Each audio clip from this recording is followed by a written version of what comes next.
Every day, round the country, hundreds of buildings are demolished. We get behind the barriers, give you the real story behind bringing things down. So if this goes well, I'm going to shout myself a pride. You can see the pub now, eh? Tell them to stop! The demo teams face daily dangers and challenges. Some sites are tricky, Telling you it's wrong. others frustrating. Stop! How they face those challenges is coming to you on Demolition NZ. Well, that went to plan, didn't it?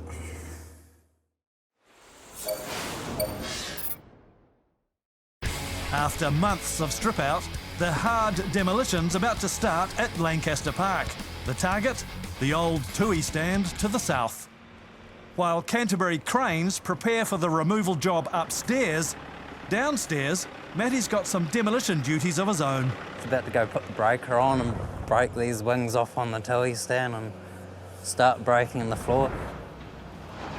No, you gotta keep them clean, mate, otherwise you get shit in your fucking hydraulic system, and just because you do demo doesn't mean you need to have filthy shit.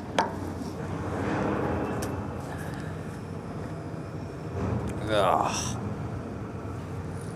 We've got to break out this first row of floors up to that first floor there so we can flip all the concrete back, and then there's a whole lot of pit run under that we need to dig out so we can sit in there and salvage the pit run for another job.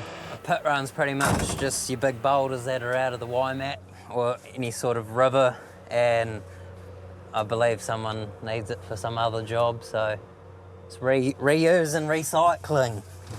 It's required at a new sports park over the other side of town. And after 6 months of soft strip, Matt's very happy to get into the hard demo.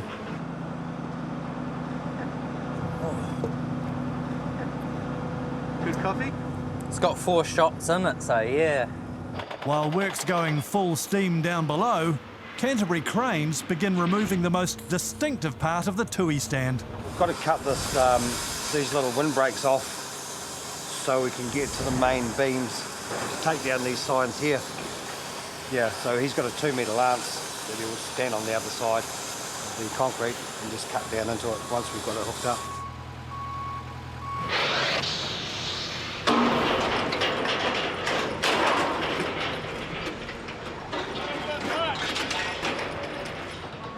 All the big steel attachments at the top of the stand are being cut off and removed piece by piece, making it easier to attack the concrete.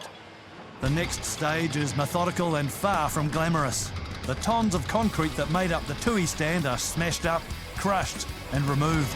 QE2 Park got destroyed in the earthquakes. Napunawai is a sort of sports hub, so hockey, athletics, football, rugby over in Horswell. And what they've been doing is they've been extracting gravels and soils out of the ground, drying them off, taking the best out of that and using that to build up platforms to put, pitches down like hockey and that.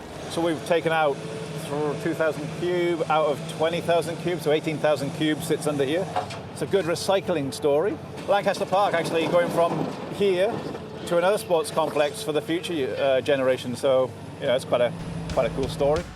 The windbreaks and billboards are out and the pit run beneath the Tui stand salvaged. But Lancaster Park's 2 biggest stands are still waiting for demolition.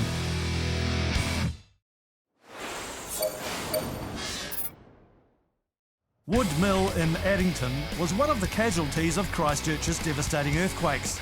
Urgent demolitions were ordered all over the city.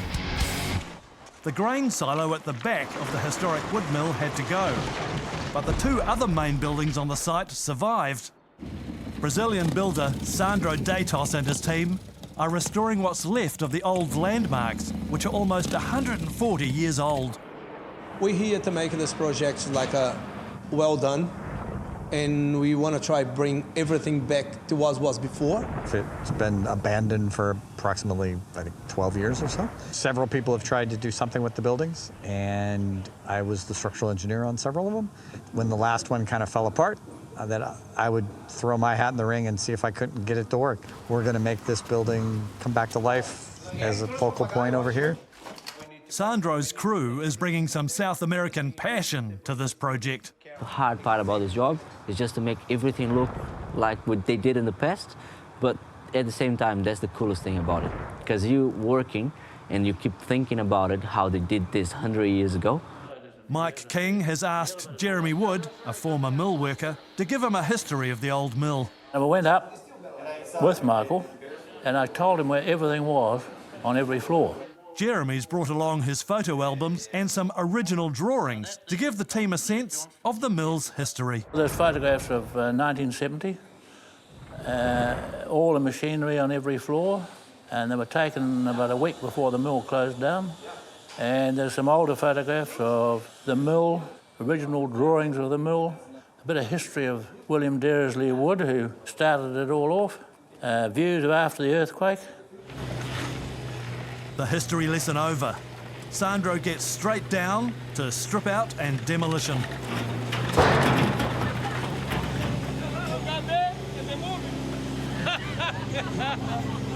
It's going to be like 8 small restaurants, sort of like the Little High.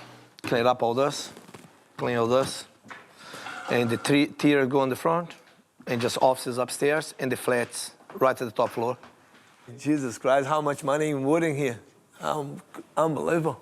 All Remo. This. Oh, that's beautiful.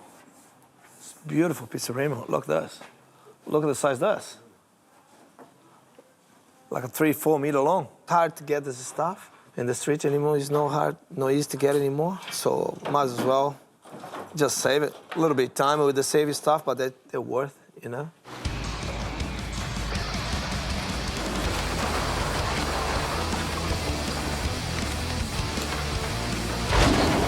Did you see how fast I'm doing? Everything's happening quickly here, man. Yeah, I start dragging all this outside over there and take it away. After we clean all this, we're gonna start grinding all the walls, take all the graffitis and take all the lime in the walls. Yeah, we got a special machines, they grind and vacuum at the same time. There have been 4 previous attempts to salvage the mill. Are Sandro and his boys up to the job?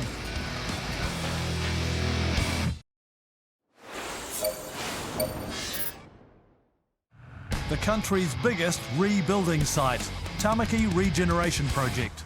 It's a joint government Auckland Council venture run by the Tamaki Regeneration Company. We're at number 13 Hanaki Road, Glen Innes, at a classic 1960s state house. It's about an 800 square site with one house in the middle. So it's coming down to make way for a good 6 or 7 semi-detached kind of houses which make the most use of the section. Over the next 20 years, 2,500 state houses here will be redeveloped into 7,500 homes. By using land efficiently, the company is providing more home ownership opportunities. Do you make this mess, man? We take all the doors and windows, some of the sink, take it to sell it to take to Tonga for the hurricane. Having a few guys came through and took as much as they could of any value to take up to Tonga, especially after the big cyclone a couple of weeks ago, Cyclone Gita. We'll knock it down in a day.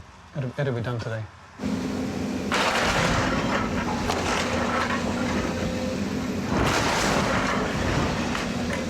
Sione's first job is to use the digger's grapple to peel off the bricks. They need to come off intact so they can be reused.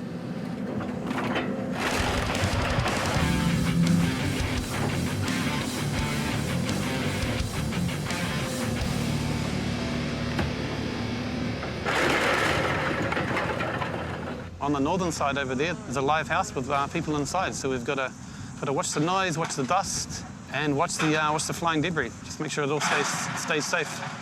The way we mitigate it is we put our best operator on the machine. Sione's done it for 35 years. He's probably one of the best operators in Auckland, and I'm glad he's on our team. Matt's never alone on site. So this is Frankie. She's been coming with me since day one, 8 years ago. She'll never stay home. Every day she's out in the ute before me at 7, and she has to come. She's slowed down a lot, as you can see. Enough of dogs. Back to business.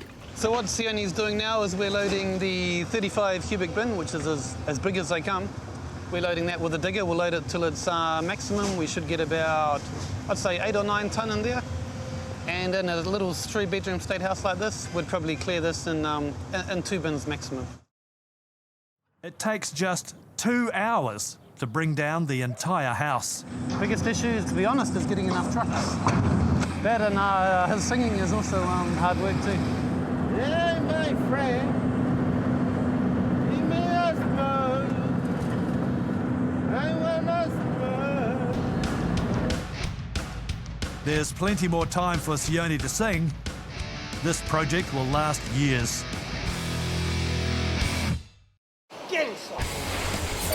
Over at Woodmill, Sandro and his crew are clearing rubble from the rooms, getting ready to do the structural work. As you might expect with a building this old, amongst the rubble are a few hidden gems.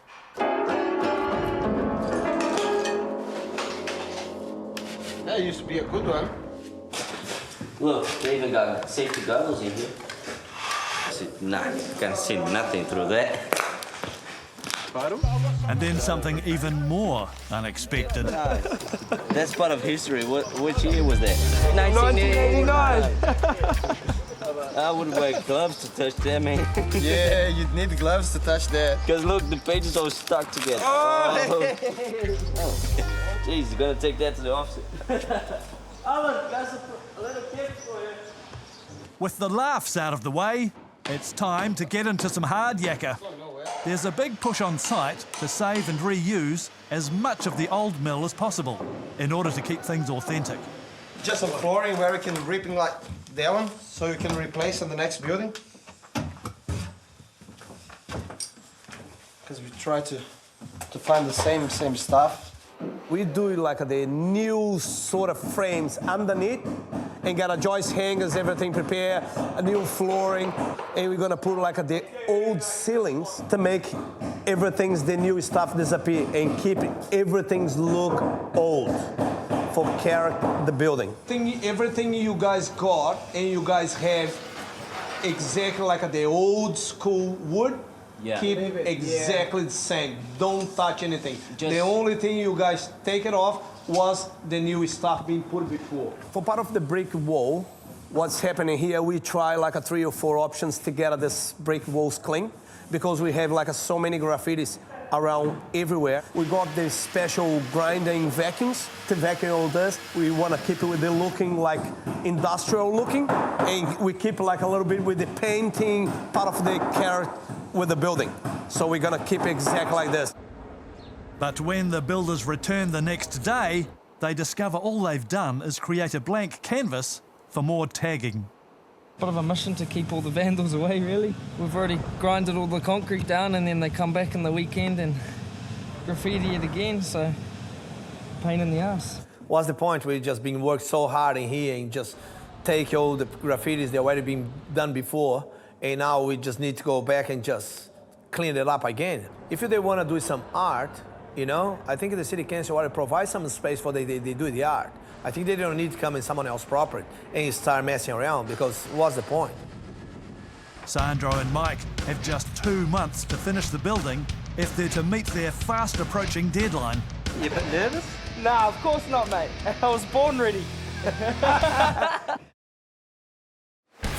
Union Demolition's crew are good at bringing down houses, but part of their brief on the Tamaki regeneration project is to salvage as much as possible.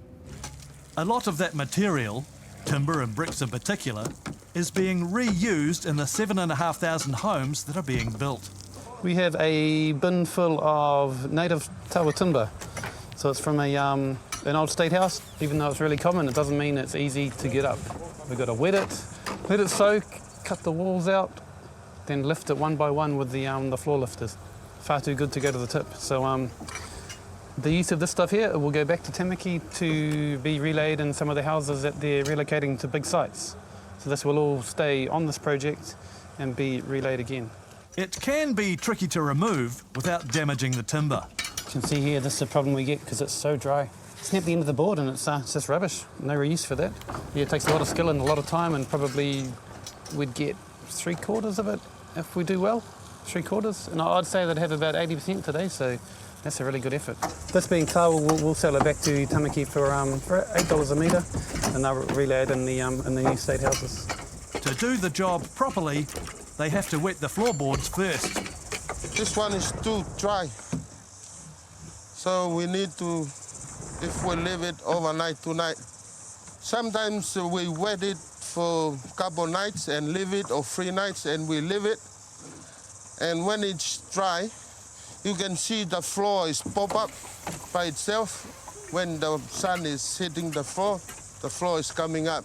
The lifters we're using made specially at the yard. We can't buy them anywhere, so we have to grab the steel and engineer it up ourselves. They're not available on the shelf, and so we really hang on to those and we don't let them go to anyone. Very much intellectual property. Literally the only way to do it. If you don't have those, a hammer and a bar just doesn't get them up. You got to have the jimmy lifters. It's vital the material going off for resale isn't contaminated. The other concern I have is not so much when Sione's operating, but when we get a lesser operator, perhaps, we get a lot of rubbish mixed in with the bricks, and bricks mixed in with the rubbish, which I guess is what we call contamination. And that's a big issue, because then the landfill won't take your concrete, and the concrete landfill won't take your rubbish. So it's half a dozen guys in, literally separating by hand. The land slopes away. We need to do quite a few big retaining walls as part of the development.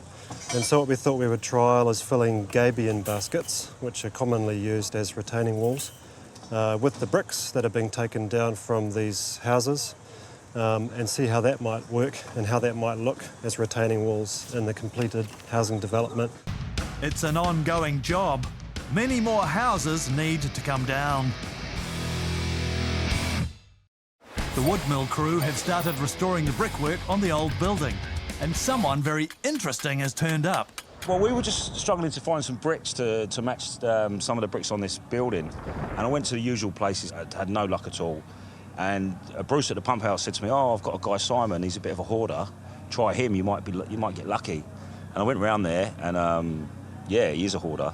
Passionate about history, hoarding and bricks, Simon's in his elements at Woodmill. He saw the big pile of bricks there and got all excited, and I needed someone to clean them anyway. I'm sure he follows the skip trucks around. If there's a job getting demoed or, he's there. He follows it, yeah. Yeah, Simon's got a bit of a thing for bricks. You go to his house and it's just full of bricks. Oh, yeah, there you go. Cool. Yeah. Because they don't make them anymore, so they're very hard to come by.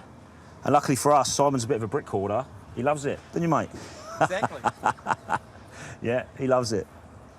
You've got to put some bricks back into the heritage of Christchurch, don't you? I can't be too greedy.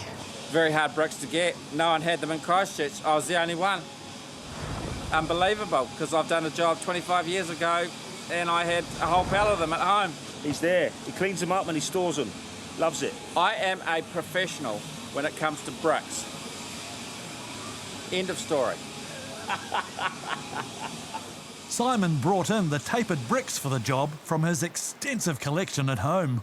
I've collected bricks for 20 years, 25 years, if not more. Some bricks are lighter than others. The W's are lighter. See? But that's what gives the contrast. The contrast, the dark and the light. That's what sets the bricks off. Simon uses a musical method to test the quality of the bricks. I tap all the bricks with a hammer. See, that's good for a house. That is rubbish. Hear it? It's about to break. Soft. Yeah, so I check every brick manually. See, no good. Soft. Soft. These are rock hard. His brick storage area extends to the backyard. Come down here. Yep, I'm all good. You right? Yeah, thank you. Well, if you jump up here. So here there's, these are W's. They're rock hard, all of them. The clay in the H's are just extremely the best brick I have ever used. Simon has a photographic memory for bricks and where they originated. I knocked down a fireplace in my first house over there and then just got the edge to knock down things and collect. He rates his brick collection second to none. My collection would be top class, I mean A1. All these bricks are just beautiful coloured bricks. It takes a long time to collect a big pile of bricks like this, it does. It takes years, especially when every brick has got to be hard as well. You've got to tap every one. The top-class tapered bricks from his collection now have a new lease of life at the restored Woodmill.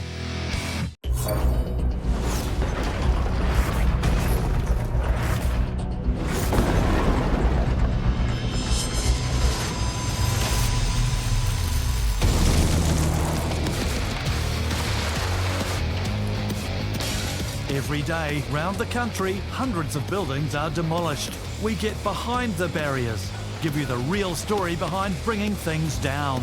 Oh, yeah. So if this goes well, I'm going to shout myself a pride. You can see the pub now, eh? Tell them to stop! The demo teams face daily dangers and challenges. Some sites are tricky. Telling you it's wrong. Others frustrating. Stop, stop, stop! How they face those challenges is coming to you on Demolition NZ. Well, that went to plan, didn't it?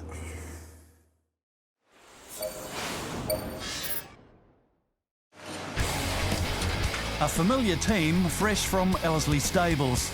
The Ward Demolition Boys have new buildings to bring down. We're at the old Lion Nathan factory and we're pretty much separating our two buildings, so stage 1 and 2. The reason we're doing that is because you've got a sprinkler system that runs for the whole job, and that sprinkler system runs throughout the whole of these warehouses. And if we attack this one here, it comes down in that one.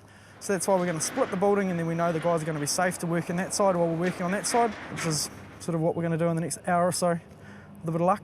And our new toys on site, and I want to play with it. It's a large site, and Dalton's keen to get to work. We've got a 50 tonner with a shear, so it's not a new digger, but there's shear on it. I haven't used it before, I've only used it to cut scrap on the ground. And so it's a demolition shear, which is just, it's the tits. It's got more grunt than we know what to do with. Nothing in here is going to stop it. Fingers crossed. As long as it doesn't break down. Oh, fuck! Try and get some spill kit, mats under it.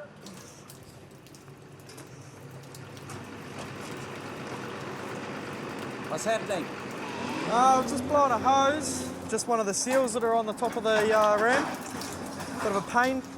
Luckily enough, I've got my 70 tonner that's just ready to roll now, so we're going to switch up and use that. So it's just an O-ring, so this will be back running in about, I don't know, 10 minutes. This is pretty good. I'm quite happy with it, but it's just a little bit slow. A little bit slow on sorting, so we'll run with the 70. It's got a big thumb on it, and I'll be able to just rake that stuff out of the way. Oh, here the fuck's fighters! That's a 70 tonner, there's not a lot that stays in the way of one of those, so I'm pretty sure Dalton was born and possibly even conceived in a digger. He's been operating them since he was, I don't even know, I think Pete got him a little one to play with in the backyard or on the farms, and he ended up digging such a big hole that you couldn't see where the digger was. He was about, I think he was about 10 or something at the time, so I hope that he stops sometime soon so we can clean up rather than going through the entire building, as much as we'd love to see the entire thing down today. Driving those big diggers is like, it's a rush, eh? Like, you don't get to do that every day. Not with, well, I do, but it's not normally supposed to be fun, and that's fucking good fun. Like, you take a 70-tonne digger and you flat pack a shed, like what we've just done, and you do that in about a space of an hour. You know, it's a bit of a rush, then amongst all the bullshit that we have to do these days. I mean, all the headaches and poking parts and breakdowns and working in the rain. It's one of the more enjoyable sort of parts of my day. Now, cleaning it up, that's where I want to try and escape and go fishing, but I won't. I'll clean a little bit up and then I'll go fishing, hopefully early knock today. Bit of luck. It was supposed to be a family affair with Dalton and his brother on site, but Tyler's still out of action. Tyler's coming along bloody good. He's at home being a little bit of a wuss at the moment. He's got a scratch on his hand or something, or broken hand, I don't know, pretty sure it's just a scratch, but it's in cast, so he's off work, but he'll be back. He'll be back to annoy me. What's ahead on site is good old-fashioned digger demolition of the two buildings still standing.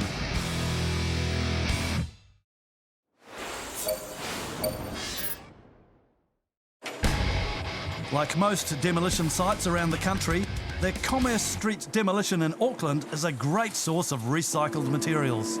What are you picking up today? 4 packets of these Kari joists. Take back to the yard. Ward demolition boss Peter Ward has been a recycler for decades. We used to drive around with a Land Cruiser and trailer when the inorganics were on, and we'd collect the items off the side of the road. So in the more affluential neighbourhoods, they'd throw out perfectly good windows and toilets. Like a toilet pan was worth $50. So, I mean, you wouldn't drive past $50 if it was lying on the ground. He's passionate about reusing old timber. These are Kari beams. We've donated some of these to the local Iraqi marae. They're going to reuse and they're going to recarve them for some of the carvings up there. The timber's being loaded to go to the marae. It's something pretty much like a rocking horse. We don't get it that often, but when we do, she doesn't last long either because it's that unique. Actually, Albert's just about as old as the timber, to be fair. He's quite pedantic. Everything's got a place. Everything's got a right way of doing things. Albert actually used to go to school with one of the guys on the marae there, so I think he's anticipating to have a little bit of kai when he gets there. We'll know that, how long it takes him to deliver. The Kari heads off to its new home.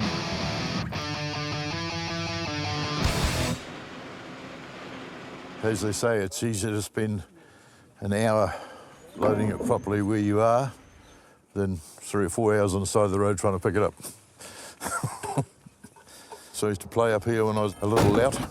Me and a lot of these guys from here used to run riot around this place. Yeah, well, I'll just go back. Pretty hard to get this sort of length of timber for what we want to be doing. We're doing the mahis, and they are over 12 metres. So we'll be cutting these up into using 2 at a time, 2 of them side by side, and then do it in 3 sections. The Commerce Street Kari will end up in the carving shed, where other work is going on. We're just putting a surface pattern on the nose. Once you've completed the shaping and the moulding, we start putting this stuff here on. Carvings are a part of the marae's identity, and some of the older ones need replacing. It's a necessity. Meeting house is the main building on our marae. You know, in our meeting house, our marae, it's the most important part of our people's culture. This painstaking job will take months and months.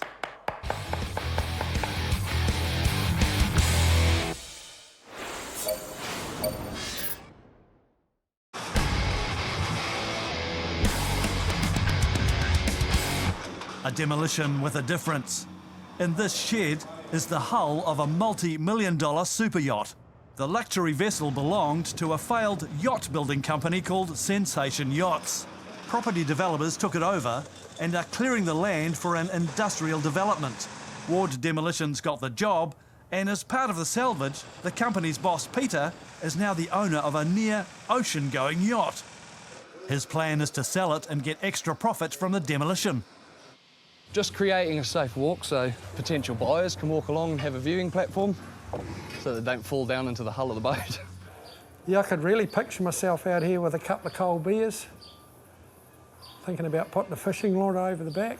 Dreaming, it's probably out of my pay scale. Peter's well out of his comfort zone and has brought in a yacht expert for advice. Franklin's got a whole lot more knowledge about where it was at and how it went through and the whole, a bit more history, because that's what we're lacking. We're lacking history. I picked it up cold and I'm trying to join the dots. All your basics are in there. All your wiring in your lower deck, all your tankage, all your plumbing, it's all installed. Put the cosmetics up over the top, any way you'd like it. I still can't get over its size. No, I know. 50 metres is a big boat. There's a lot of volume there. A lot of volume. But she'd make a lovely home for somebody, that's for sure. Lovely home or not, this yacht comes with baggage. Seriously sized baggage.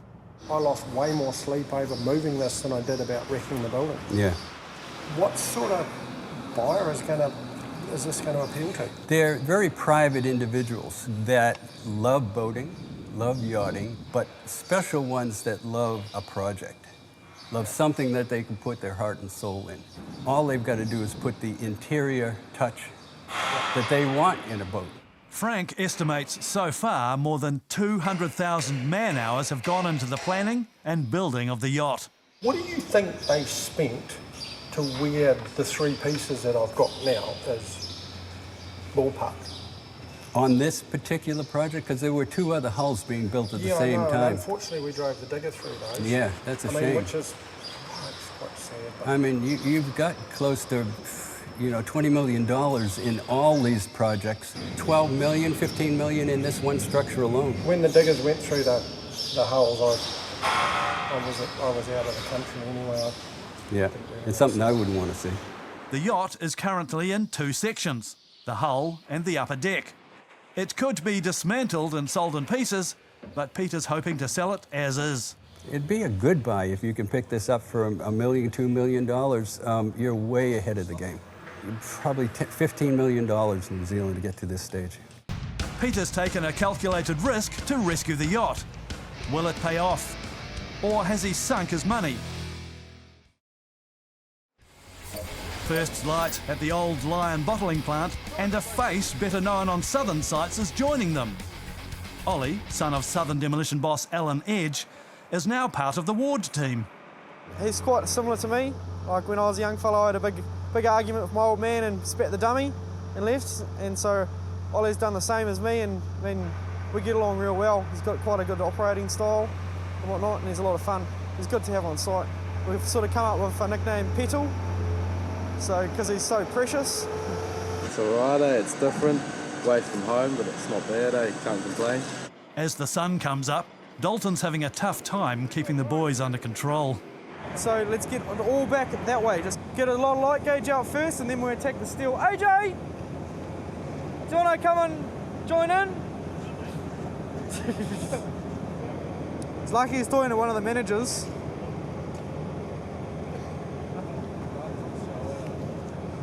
Do you mind? Don't worry, mate, we're all waiting for you. Rubbish goes over there, big steel goes there, light gauge goes there. No sprinkler pipe in the light gauge because it's fucking hard to load. So any of that pipe needs to chuck it out and chuck it in with a heavy gauge. Any questions, AJ? Any dumb comments there? Yeah, what time's lunch? You don't get lunch. Looks like you've had enough lunch, eh? You don't need any lunch. If anything, you could bloody do with a little less lunch, eh? There's always a class clown. In this case, it's AJ. It's definitely AJ. Shouldn't take too long, eh? What do you reckon? An hour or two. Yeah, either if we want to do it nice and clean or just do what the prince does and just nuke it. Well, obviously Wardy's the king and Dalton's obviously the first son, so he's the prince. So yeah, obviously royalty, demolition royalty. Tyler. Oh, well, he's Prince SA. It's not a complicated job, and the boys make rapid progress until another digger problem develops. Oh, just the hose is gone, but hopefully it's a loose fitting, is it? I couldn't feel anything, I just see oil pissing out the side of it, so... Typical fucking South Islander, eh? Just rough as guts. Fucking brutal on the gear. He would know that better than most. Oh, look at that, Ollie's trying to be funny. So the hose tops was just right, and they're just cracking into fixing it. Now try to shorten up the hoses so they don't hang out as much. It's just a bit of a quick fix at the moment until they can weld it all back together properly. So, yeah, should be up and going in no time. The diggers have done their job, and now there's an impressive mess on site. The next stage is to start the cleanup. Everything's down at the old Lion bottling factory, and a flash new piece of gear has arrived on site. So basically over the next couple of weeks we're going to be working on cleaning the steel up, chopping it into incised pieces ready for the scrapyard, and then it's pretty much pulling up our concrete, getting it ready for the crusher. Anything else you want to add? Yeah, just like to put it out there that I'm still single. Any wahinis out there? Just got a fresh cut for you. Looking good. Got the mow on point, so should be pretty good. After that little bit of self-promotion, Dalton gets his mind back on the job. It's got a magnet that runs off the belt, so any fine wire and little bits of steel, it'll pick it up and throw it out, which gives us a cleaner product. So when it comes out at the end of it, It doesn't matter how much steel you've got in the pile, it brings it out quite nice and clean. And we're quite desperate to get this crusher on site so we can get crushing on it. But we had it booked in for Friday and we had to pull that forward because it's bad luck to take new delivery of a new machine on a Friday. You get in on a Friday, it might break down, you know. It's a bit nerve-wracking taking a $640,000 machine off the transporter for the first time. This monster is the latest, most automated model, and the boys are feeling a bit nervous. New one, fresh paint, so try our best not to do any damage to it. Take a nice and gentle way, see how it works, you know, because it is a lot different to the ones we've used in the past, so we'll get a feel for it first before we start giving it heaps, eh? We're going to chuck about an hour's worth of rock through it, and then we're going to go back and have a look at the manual so we can figure all our questions out and all our queries. So with an expensive machine like this, we don't want to get it wrong. If you get it wrong, it's usually going to cost thousands. It's cold. How about we use the manual to fucking light a fire, because it's fucking cold. Yeah, but light reading, eh? You know, just punch that out during smoke, eh? You reckon? So, you know, pitches, eh? For us sort of digger operators, eh? Pitches go a long way. Feed it into the hopper at the back. It trickles it out and feeds it through in a thin layer, goes through hydraulic jaws and then breaks it down. Yeah, once it goes through there, it goes up the conveyor belt. There's a finished product, and magnet belt halfway up will catch any leftover steel and pulls all the steel out. The aim is to get clean, crushed concrete out the other end, and that can be used in roading and other projects. The boys have to get up close and personal with the crusher as part of their education session on how to run it.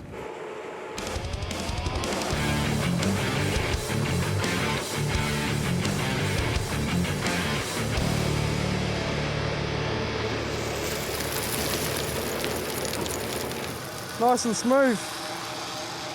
Almost like sand. I could sell this shit down the line. We've just finished our little trial run and figuring out everything.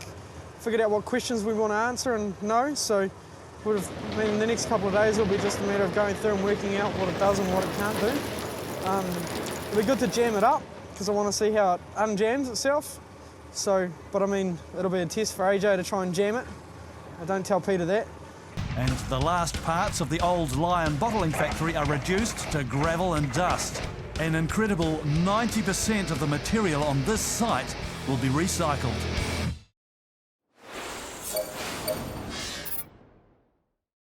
At Woodmill, Brazilian Sandro Datos and his team are starting work on the structural part of the project. The old mill building is in the heart of the shaky city, so strengthening it is vital. This is the straightness. This to hold everything for the earthquake stuff. But big beams come with big problems. You need to fix this. You need to sort this out because there's nothing look like other ones. They start from the bottom up. Right. Yeah, because they're right on the bottom floor now. Okay. I'll talk to the steel guys. Especially on that side. That side. That's way too far. Oh, there's a steel plating in here. It's a little bit different than the ones you got over there. This bracket in here, they need cut, dropping down 100 mil, welder back, sticking out inside the building a little bit more. It has to be flush to the bricky wall. The beam measurements are way out, and they discover the problem's the same on every floor. A major headache for Sandro. Hey Lee, why this come up too high? It's on the drawing, mate. 165. Why is your pad not low enough? Can't go down any lower. Yeah? Sitting on your pad, there's only 10 mil under it. Yeah, I know. I didn't get to measure it. Yeah. That's what was supplied. Right. I literally can't go any lower. Yeah, I know. You can't go any lower. No, I know. I found out over there. Now the beams are in place, it could cost tens of thousands of dollars to have the problem fixed. 45. 45. Exactly what we fucked up. Well. I need to sort it out. It's already here. You can't change. You can't change. No, you can't change. You can't change. You can't touch it. No. You can't change. What? You can't change.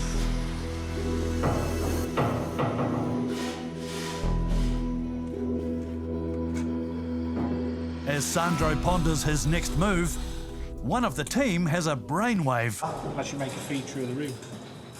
Step. Oh, step it up. That's it. Actually, exactly what I'm gonna do. I've got the timber like this, and I'll just get the timber now, and that's what I need. Concrete go over here, go underneath, and just pour. When I take it off, we just create like a sort of like a pad. 15-year-old pad all the way down. Sorted. All done. Too bad. Still frame.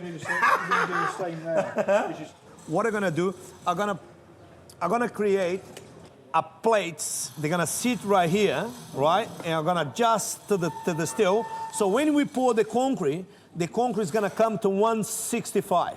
So we're gonna step it up. But when you look from there, you're gonna see just the perfect concrete with the concrete step. So it's gonna be looks like a well done. It will make it look perfect. Actually, it's gonna be more strong because we're gonna have like a more concrete underneath. Nice. Sandro may have solved this problem, but there's plenty more to come. No, you won't charge me this one. I want back.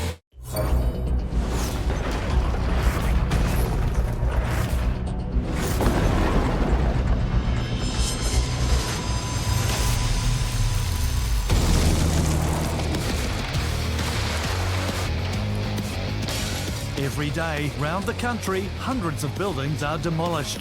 We get behind the barriers, give you the real story behind bringing things down. So if this goes well, I'm going to shout myself a pride. You can see the pub now, eh? Tell them to stop! The demo teams face daily dangers and challenges. Some sites are tricky. Telling you it's wrong. Others frustrating. Stop! How they face those challenges is coming to you on Demolition NZ. Well, that went to plan, didn't it?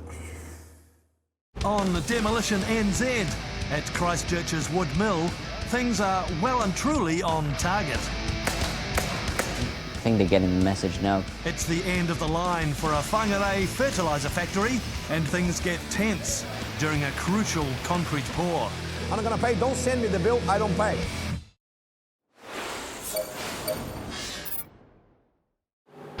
It's 4 a.m. at Woodmill. Sandro, the Brazilian boss, has dragged the boys out of bed to pour the first lot of concrete.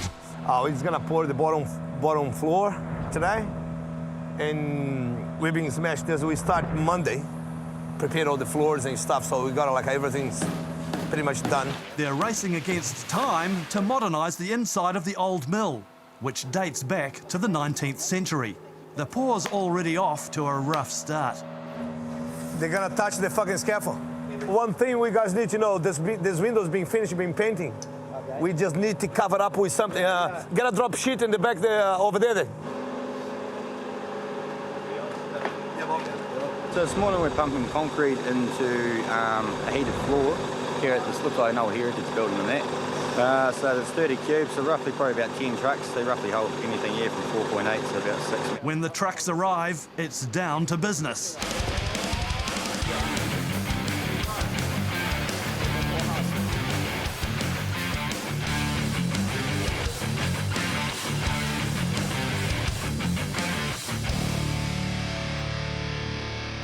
I just knocked his window this morning like boom, boom, boom, boom.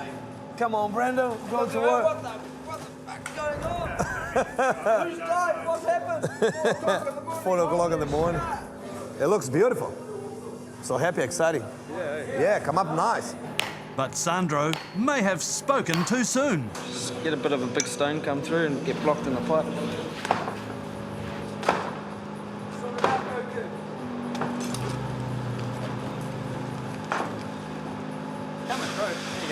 There you go.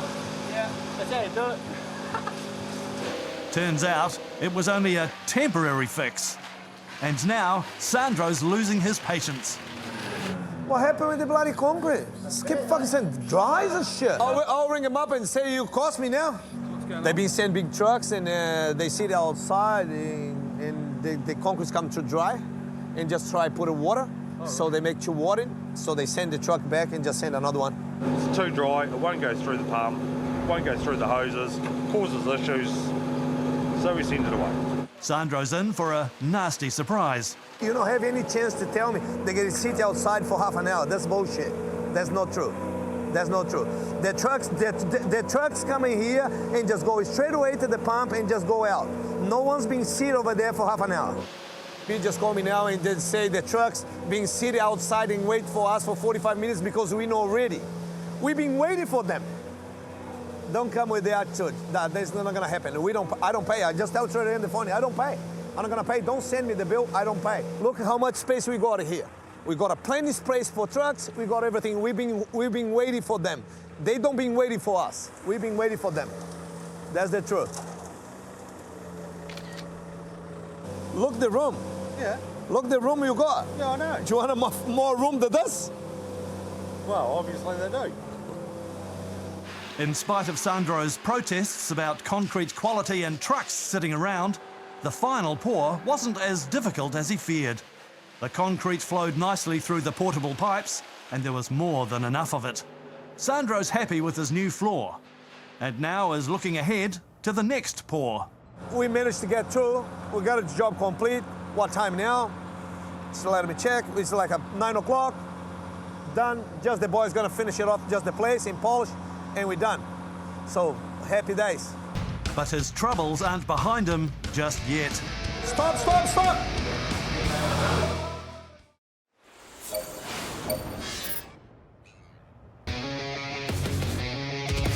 In Whangarei, works started on an old fertiliser storage site to clear a valuable waterfront property. It looks a simple job, but there's a twist. It's effectively a pretty simple building. It's the old fertiliser works, I believe, and the tricky bit about it is that it's all clad in asbestos. So it means that we have to, rather than bring the big machines in and knock her over, which would be pretty quick and easy, we've got to take her down by hand, piece by piece, in terms of the cladding, making sure that we don't contaminate the surrounding areas and the people that are working on it.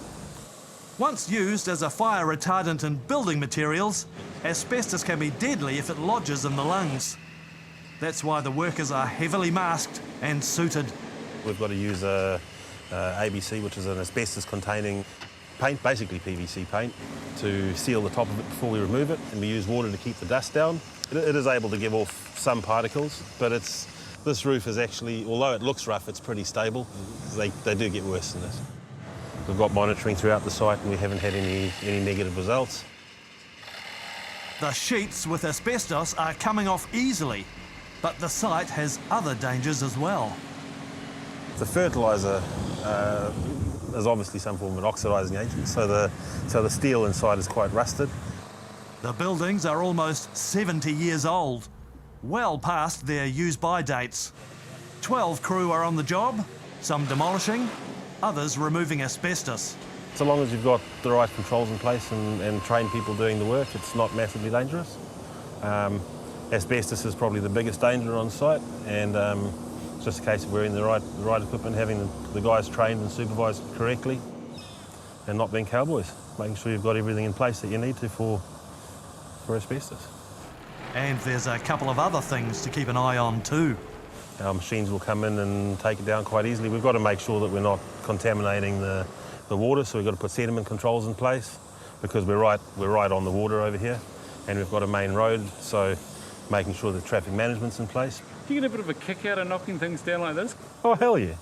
Why else would you do it? that's why you do it. It's good fun. We like taking stuff down, and we get to wreck things and get paid for it. Jason, just move a little bit, the pipes over there just can go a little bit more closer. It's day 2 of the concrete pour at Woodmill, and Brazilian Sandro Datos is feeling the pressure. Hey boys, put it sideways. I can't do it like that. That's my life, bro. Welcome to my life. Sandro doesn't want a repeat of day 1's problems. So when you talk to the concrete guy over there, did you tell him how many gaps you need in trucks? Not yet. Just tell him. Yes. Because the last time we got a problem when they fucking go harder, and I need to send it back, and they still charge me like 6 cube. Yes. Things aren't going smoothly today either. What's going on? Oh, too many stones, not enough sand.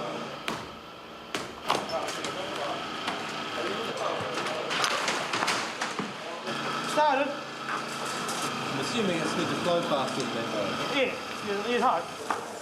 Pull over here.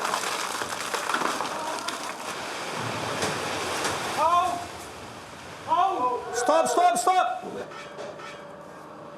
Pour it straight like that. You gotta... We don't want you to film that too, otherwise we're gonna have to kill you. Now they put it straight into the hole. They have to put it on the floor and then just push it in. So yeah, gentle, yeah. Fingers crossed, that's the only one. Sandro is getting stressed at the hold-up. Jason! What's going on? 10 minutes! We got another truck seat over there, bro! We gotta be on the shitter! Yeah, it needs fucking go, bro! They're supposed to be done already. Jason! We're waiting in you, bro! Yeah, well, here we go, here we go. You go hard now?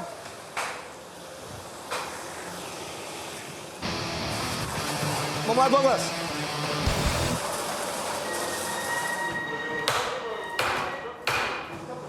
What's now? Yeah, it stopped for some reason. There's a stone in here. Huh? And then there's a stone in here. Oh, it's block again. Too slow for Sandro and too slow for the concrete, which is starting to set inside the pump. As it's reducing down, it's getting real dry, won't compact anymore, just stops. Yeah, 1% hardener is hard on a hot day like this. Sitting in a hot pipe just goes off so fast.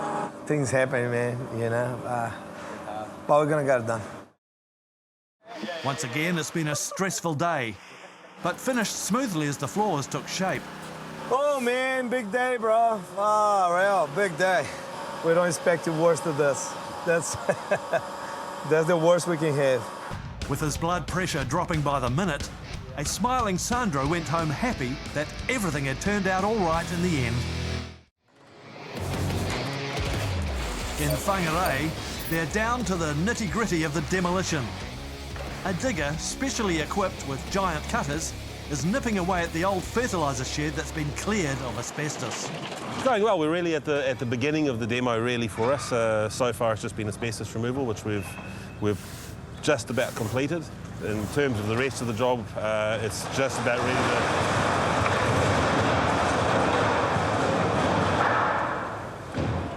ready to start demolishing the rest of the job.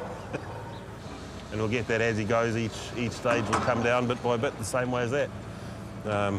Gravity helps us. It's a great thing. It's quite heavy gauge steel, this, but it cuts through it reasonably easy. It's more the reach it's got, so you'll see he's having to take a couple of bites in order to get to the back and cut through the steel. But those doors are good for steel, concrete, whatever. We use the same piece of kit to munch through concrete columns as well. The shed's no match for the jaws. It comes down like a collapsed tent.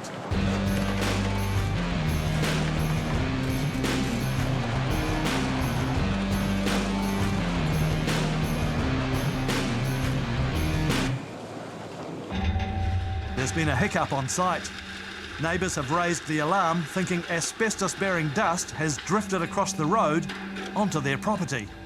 There's been some concerns from next door. They were concerned they didn't realise it wasn't asbestos in this portion of the building, so they'd been concerned that they were getting exposed to asbestos. Been over and sorted that out and allayed their fears. They've seen the dust, and obviously there's the paranoia about asbestos, rightfully so. They're now happy with it. We can't really do much dust suppression because of the height of the building. Also, it's harmless dust. We haven't been demolishing any concrete or asbestos. To be on the safe side, Ceres have a workplace hazard expert monitoring emissions at the site. On a site like this and on a day like this, there is a huge amount of dilution from the wind. So it shouldn't be an issue, but we still need some objective way of checking that. The air passes through filters placed around the site, and then the filters are checked for impurities. The fibres that we're looking for, as I say, they're very, very small, so you can't actually see them. Just as one problem's sorted, another's emerged. Pinhole trouble. We discovered a little pinhole leak in one of the hard lines, which runs up the mast, up the boom. That means an important part of the digger is losing hydraulic fluid. Because we've got a section of roof that goes towards the road, it's right up against some power lines.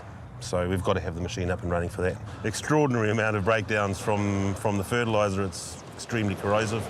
So anything that runs on electricity has given us trouble. So all our battery-powered equipment has died numerous times and had to be replaced. The circuitry and the scissor lifts and whatnot hasn't fared that well. All the electronics and the scissor lifts, we've had pretty regular maintenance had to be done to them. With good teamwork, the gear's all ready for tomorrow's early morning demo. Back at Woodmill, the hunt's on for an elusive pest. And we're not talking graffiti artists or rats.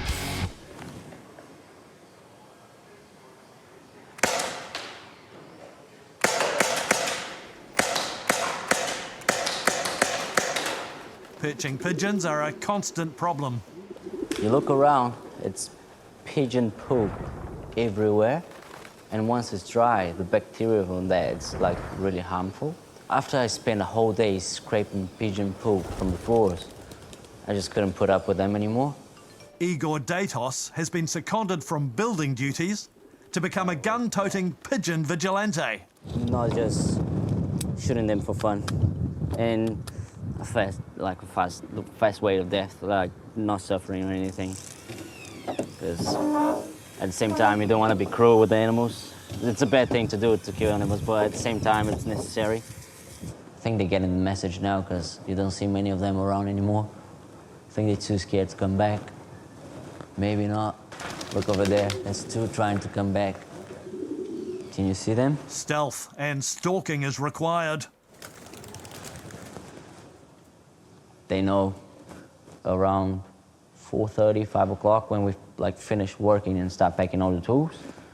So they actually start coming back inside. Igor is obviously not a fan of pigeons. They are pretty much rats with wings, you know? They do the same thing as rats, spread diseases and make a mess anywhere they go. The difference, they fly. That's the only difference between pigeons and rats. That's one up there.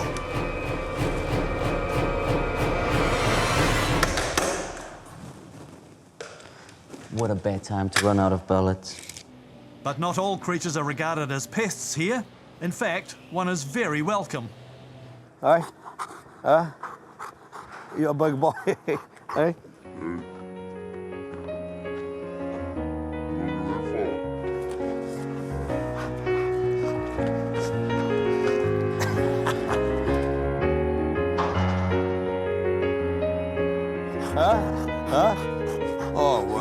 Oh, well. Hey, hello. Hey, stop. On this work site, team bonding is important. He's a cool dog. The final stages of demolition at Whangarei, and an early start for everyone. The crew want a rapid demolition because the building is close to power lines and a busy street corner. The fewer people around, the better. Well, we're going to take down the structure over there that's up against the road. Got beautiful weather, nice and still, no traffic, no onlookers. So we're going to hook into it. Ian's just prepped it all up and we're about to pull the buildings over. It should be done in the next 10 or so minutes. Already weakened, the structure comes straight down. A bit quicker than Terry's 10-minute forecast. Must have all happened pretty quickly, or did you get here a bit earlier? No, it happened very quickly. It took all about 3 minutes to get it all down. Okay. Yeah. I said, Ian, we'll just wait for Bob. He said, yeah, I'll just prep it up. Right. He went, nudged it and went, oh. Yeah, so there wasn't all that much prepping to do. No. The real action over, it's time for a bit of hard graft.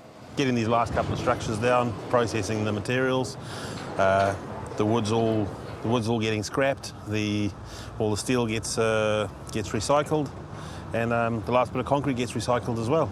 The majority of the timber we've taken out already was considered contaminated. We've managed to get clearance on what's left of the timber here. It's all been vacuumed, and believe it or not, it's all been vacuumed and washed and all the rest, and it's now clear, so it goes away as general waste rather than asbestos waste. There's still plenty of clean-up work to do on site. Materials from the demolished buildings need to be sorted before they're sent away.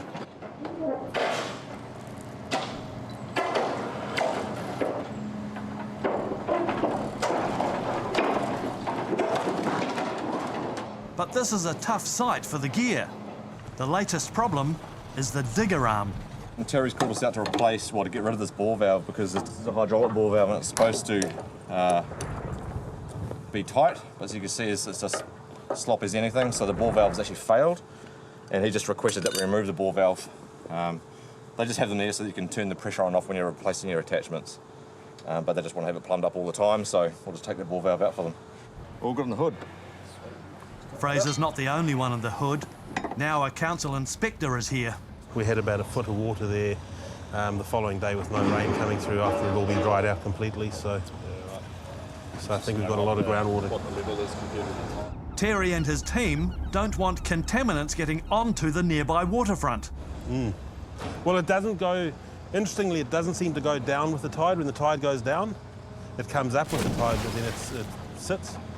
Just had the council come and have a look through, seeing where we're at. A bit of demo still to do, but all in all, everyone's happy. Fertiliser's been our big challenge. It's wreaked havoc on the machines, but we've had a few hurdles on the way, but we're at the point now where it's just a basic, simple demo. The site's now clear and ready for its next stage in life.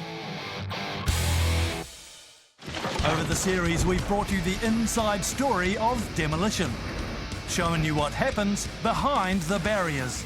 You've met the characters from around the country, seen their gadgets, and learned what makes their day.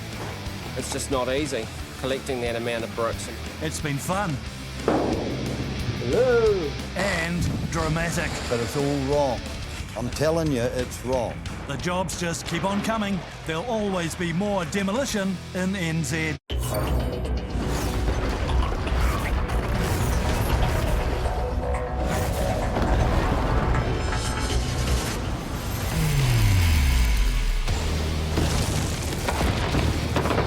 Every day, around the country, hundreds of buildings are being demolished.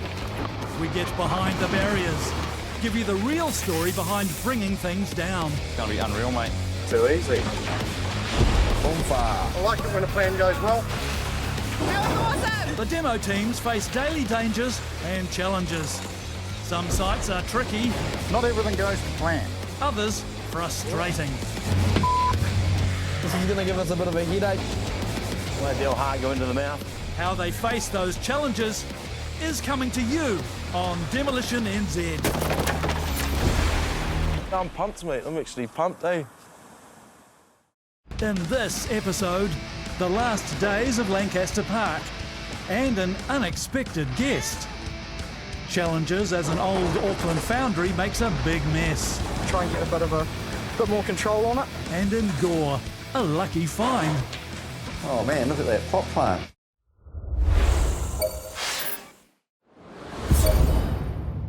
The dying days of a park of dreams. Once a place of records, triumphs and despair. 2 years into the demolition and the only structures left are the Dean's stand to the east and the Paul Kelly stand to the west. The wind can whip up huge dust clouds from the site. A worry as many live nearby. Northeast blowing this morning.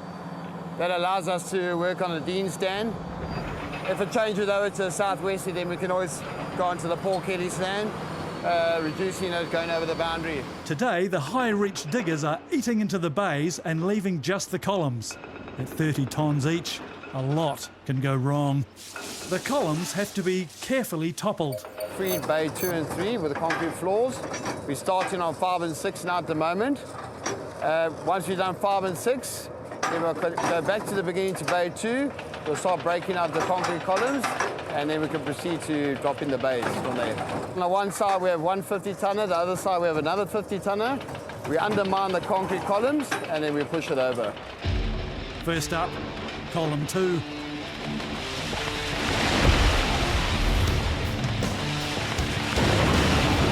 Next, column 3.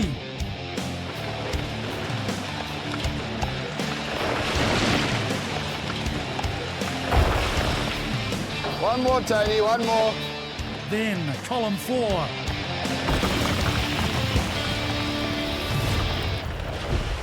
A proud history, now turning into road rubble. The Deans and Paul Kelly stands could have been blown up, But authorities worried that method would damage neighbouring properties and businesses. But they are used to hearing noise from the park.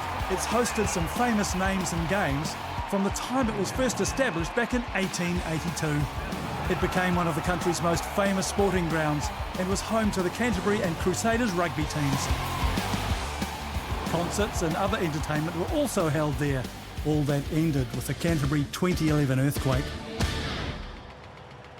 Lee Butcher has overseen the whole project. We took all the guts out of the inside, we took all the services out of it, we took all the soft fit furnitures out of it, then we took the roof off, then we took the ramps down, now we're taking the main stands down. The Lancaster demolition might be going well, but Lee isn't taking all the credit. Site supervisor Charlie, you been good? You have? He's actually running Lancaster Park, it's not me. It's actually got nothing to do with me. He's not a massive fan of demolition machinery, are you? He's on a 40-hour contract, so he goes home at night, which is good. Right, stay out of trouble. Report back any mischief. We're planning on pulling over the final piece of the Dean stand at the moment. The idea for this bit, because it's so tricky and it's so close to the public boundary, we're looking to pull this in to the site. Probably one of our trickier bits of work.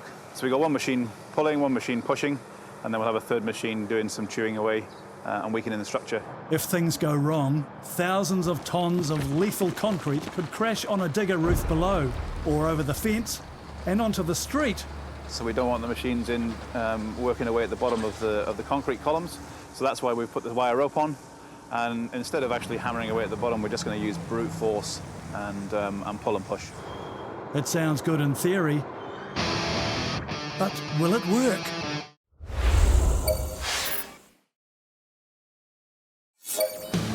In Auckland, Dalton Ward and the crew are back on the job, demolishing the old Massport Foundry site, and things are well underway. Basically, we've taken down the whole of Zone A and we're just doing a clean-up. So we're just loading rubbish out, cutting steel and sorting out our scrap metals and whatnot, which is our copper and brass and all that. Being a foundry, there was that much copper cable, it was quite overwhelming, so we're still going through and trying to get all of that out of the rubbish. With all that metal on site, they need an operator with just the right touch. So Angel's just started with us. She's come to us from another friendly company that we sort of working together with. And so she's turned up and pretty much we haven't had to do any training or anything with her. She knows exactly what to do. She's 20 years old and she just absolutely aces it. I couldn't keep up with her if I tried. I've always had a knack for hands-on work. Diggers looked fun. And it is. So here we've been recycling all our steel. Basically she cuts it into metre lengths, which is then, it gets carted off-site to a scrap metalers and put in containers and sent over. I think they're sending this stuff to India. Then that'll get remounted down and come back as your cars and structural steel again. The Massport Foundry wasn't the famous Kiwi lawnmower maker. This place used iron sand to make all sorts of metal products, but it was a dirty job. At the moment, we've just got a big absolute mess. It's one of my more prouder messes, I'd say. Luckily for Dalton, big messes require big machinery. We're about to take the virginity of our brand new cracker drawer. Never been used. Once Benny's finished loading his trucks, we're going to chuck it on the 20-tonner and take down this concrete building that I've been trying to take down for the last couple of days. I've been wanting one of these for the last 3 years, and I finally got it, and there's no fucking way I'm going to let someone else take the virginity of it, so... Still got all its paint. Come on, Benny, I want to play with my toy. Oh, he wants to play with his toy. Chop, chop, Benny.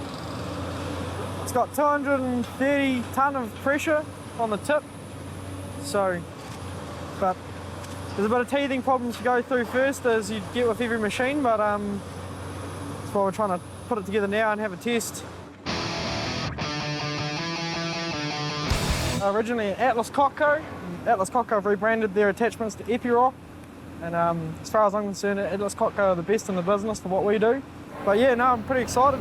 We've got one for our high reach on the 70 tonner, and we've done 3,000 hours on that and haven't had to do a rebuild or anything. So it's time to beat the shit out of this one and see how many hours we can put on this. Woo! These brand new shiny jaws are just like the mouth of a powerful dinosaur. Nothing stands in the way, especially concrete. The jaws are the perfect toy for a demolition connoisseur like Dalton. Coming up, challenges as the old foundry creates quite a mess.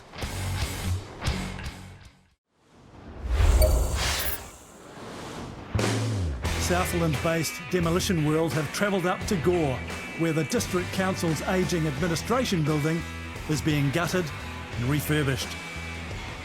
David and his team are handling the demolition part of the project. And we're doing a bit of a strip out, ready for something a wee bit more major later on in the job. Wrecking the link building that links the original building to the building that was built a bit later on. We've just been doing minor stuff here, and there's wiring hanging everywhere. Unfortunately, it's a bit live.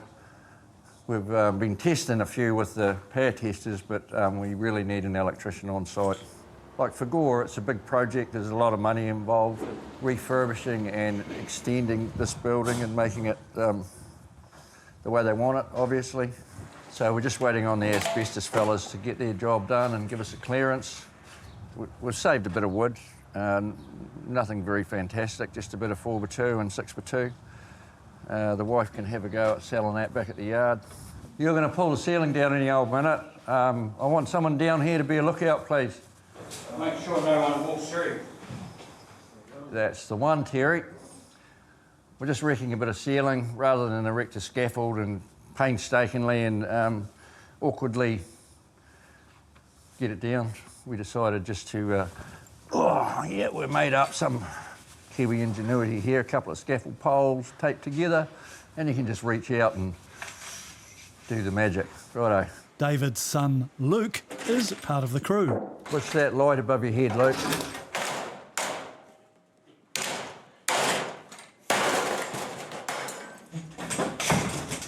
Don't damage the bats. That's $2.50. Righto, keep clear. While he's working, something catches his eye. Oh man, look at that pot plant. That's a good looking thing. Might do mother for Valentine's Day. Have a wee look. You're not smoking that plant, eh? No, I want to keep it for Lee.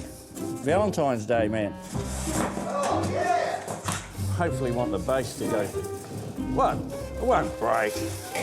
What? Perfect. Righto, that saved me going to the supermarket. It might not be the most romantic gift, but David can't go past a bargain when he sees one. Well, it's Valentine's Day, and I was going to get her a bunch of flowers, but man, I think that's cheaper. We're going to have to steal this, though. I think it would look quite good. With that pot plant beside it, might be a better deal. As his treasures pile up, David makes one last find. Every bloke needs one of these in his house for when he's pissed. At Lancaster Park, tensions are high. Two massive diggers are attempting to bring down the last remaining bits of the Dean's stand and keep it from falling back on the road. Instead of actually hammering away at the bottom, we're just going to use brute force and pull and push. So we believe we're going to be stronger than the building. So we back ourselves to do that. It's a bit like a big scrum in rugby.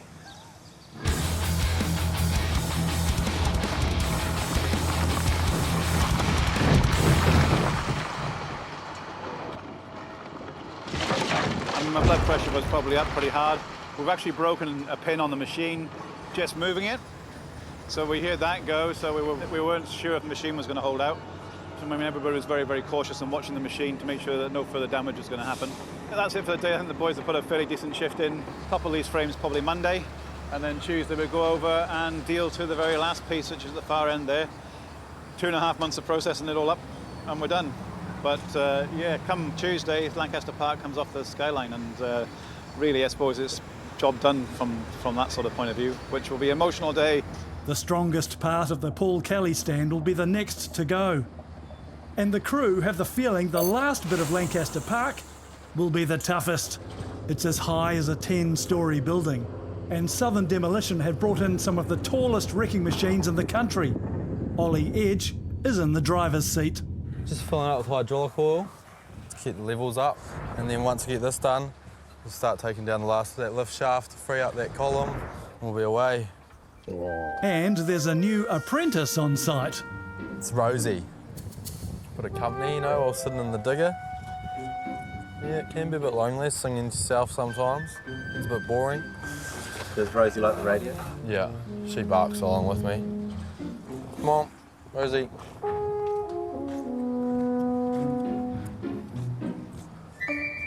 It'll take 2 high-reach diggers to bring down the last of Lancaster Park. It's a bit unstable, but I'll tell you if it falls.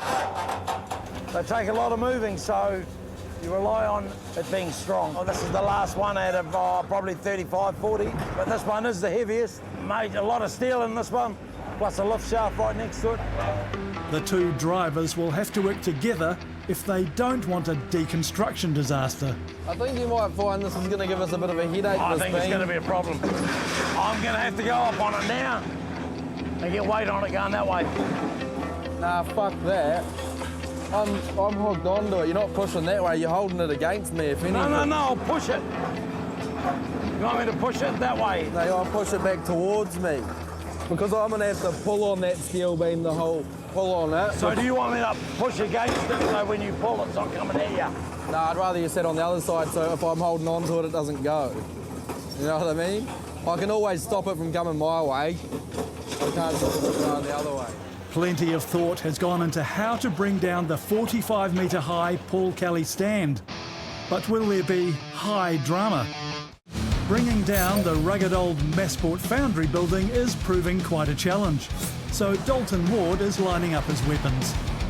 This machine was rolled over in Christchurch. The last time you would have seen this machine on your show would have been when it was upside down and you looked at the bottom of the track. So it's quite good to see a different angle of it, and hopefully we can keep it on this angle, because I don't think we can really afford to do that too many times of the year. The crew need to get down the bulk of the building before they can move on to bringing down the tower. It's rusty, unstable and full of loose debris, and Dalton's getting nervous. If you need to come out for any unknown reason, you need to communicate with one of the spotters and they'll stop the operator and then you can come through.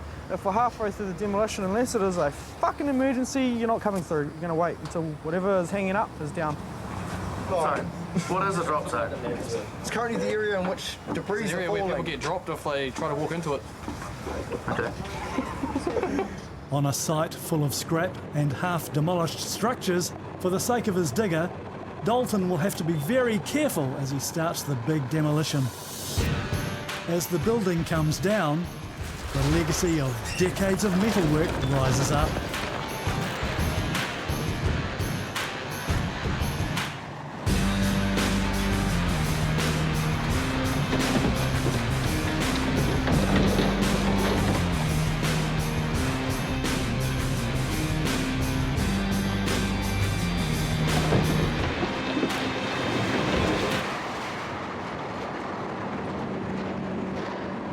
But there's a bit of a problem.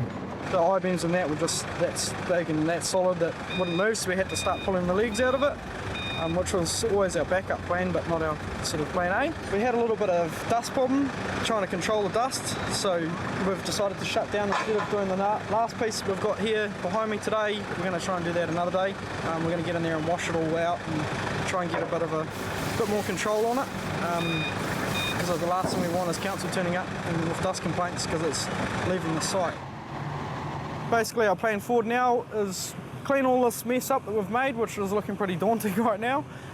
Once we've washed the building down and of all the dust, then we'll retake it and re-attack it and go from there.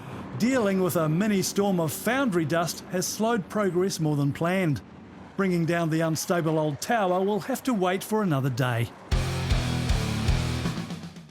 In Gore, the District Council's ageing office block is being redeveloped. David's team is preparing for a big day of demolition. Now, a last-minute change of plan has put David in a bad mood. So this is my health and safety plan that we have to make out for every job. Picture of my son on the back of it. Had it approved to lift a mini digger in onto this floor, break it down, piece of cake. They changed it at the last minute, so That's how useless that is. We have to do it the hard way. We use the concrete jaws, the hand crusher and jackhammers. It's going to take a lot of pain and suffering to get probably 80 tonne of concrete broken up, so I'm not happy. I think the engineer's got a flea in his knickers about me not knowing what I'm doing. But never mind, can't argue with the professionals. What do we know? We're only dumb labourers. With 80 years of experience between them. So we'll get this set up and get the jaws up and start crushing. Jesus, any safer one would be dangerous. So we're just getting the hand crusher in position so that we can use it. And once it's in, it'll do its magic. And all you have to do is hold it. It does all the work. That's why it costs 50 grand. It's meant to be magic. Using the crusher comes with its own risks. So there's a couple of things you've got to watch here. If you have your leg up against it, when it cracks, it can break your leg. Or if you get caught up in it, you've lost your fingers, obviously. But never mind. I could have sat here on the digger, day and a half, 2 days, by myself, and broken this whole thing up. Now that they won't let us do it that way, we have to do it this way, you're probably looking at 4 times the volume of work hours, far greater expense, but not only that, like, we're not getting any younger. I know the gear wears out, but we're wearing out. There's no need for it. Didn't think I'd end up, I'll still be doing this type of work. About a year ago, I got some bad news from the doctor. Told me I had cancer, and he started talking about life expectancy and options and all the sort of shit that you don't want to hear. So I felt sorry for myself for 5 minutes, went and had the surgery. I'm still doing this work, which is really good, still here. But one thing I thought was really cool, while I was sick, ill, my youngest son, Luke, stepped up and took over the reins, and it's quite emotional, actually. Thankfully, David's back in good health, and there's nothing he likes better than working with his son and hunting for on-site treasures.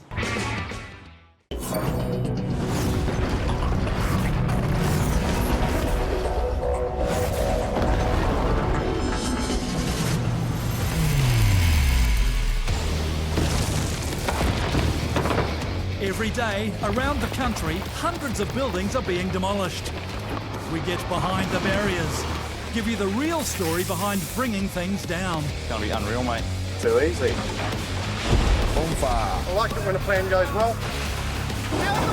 The demo teams face daily dangers and challenges. Some sites are tricky. Not everything goes to plan. Others frustrating. This is going to give us a bit of a headache.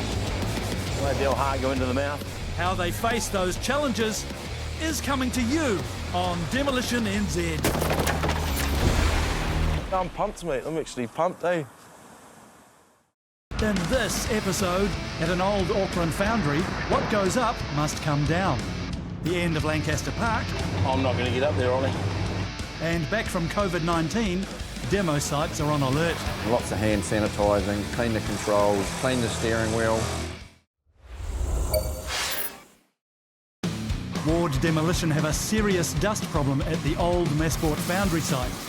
They're desperately watering down as hard as they can so the whole neighbourhood doesn't get covered.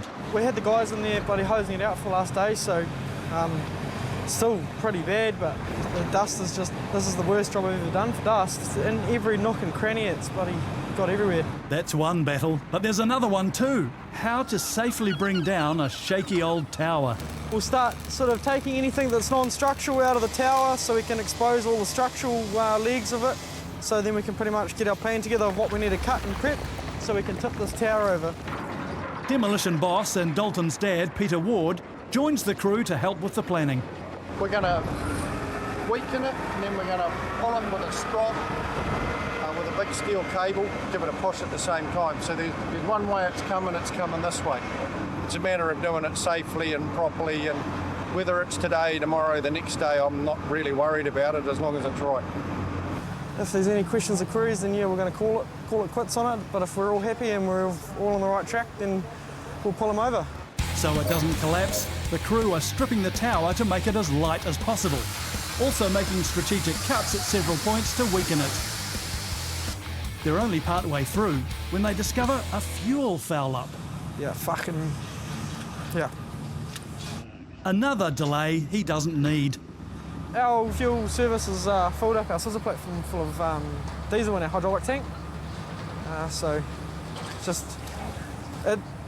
as much as it is fun to make jokes with them, it's hard to miss, but there's a sticker here, it's a fuck up. So, that symbol means hydraulic oil. On the other side there's a symbol that says diesel. And I've just got them mixed up, or they haven't looked at them at all. Yeah, I'm pretty wild, yep. Yeah, fucking... yeah. Luckily the fuel can be siphoned out. One worker in particular is willing to take one for the team. Oh, no, a bit more. Did it go? Any swipe your cars opening? And trucks. There's going to be some sort of reparation I do believe. I mean, this is a heck of a hold-up that we don't need. Diesel compressing can actually explode. Yeah, definitely a major. As Benny gets on with fixing the fuel, the rest of the team have a much bigger thing to think about. Calculate a weight of a 102-year-old building is damn near impossible. At the old Gore District Council building, Demolition World's upping the pace. Crushing concrete walls by hand wasn't their favourite job. Now they're looking forward to using the digger again. But first, they have to get it round to the other side of the building. Rather than using all the plywood, we'll just use enough plywood so that we just go forward enough to bring 2 sheets around. Right, so we'll do it the Irish way. So we're just shifting the digger from the front of the building round to the back. Rather than get a transporter in, $1,000, we got permission from the council to take it round on plywood as long as we block the road. So that's what we're doing, but we can only block one part of the road at a time. Pretty lucky, I guess, because the council didn't have to give the permission. So they're pretty accommodating, pretty good actually.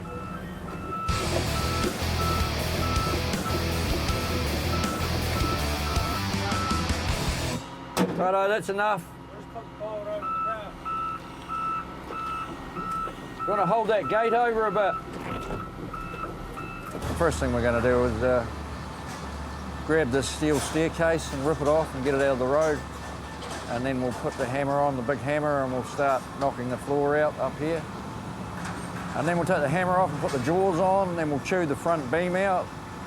Then we'll take the jaws off and put the man cage on, and I'll do some saw cutting, and that'll complete this front bit here.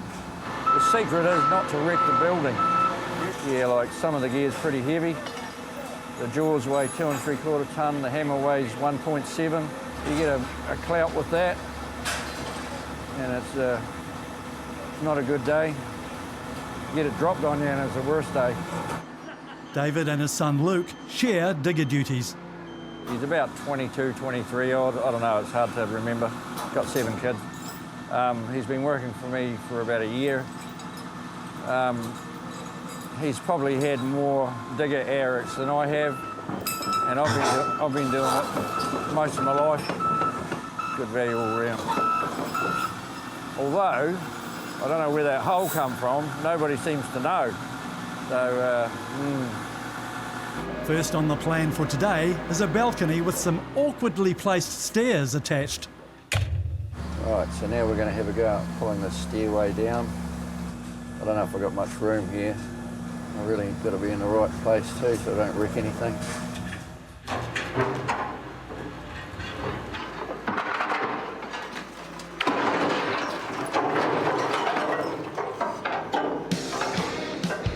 Got her down, he said. Now it's time for full-on demo.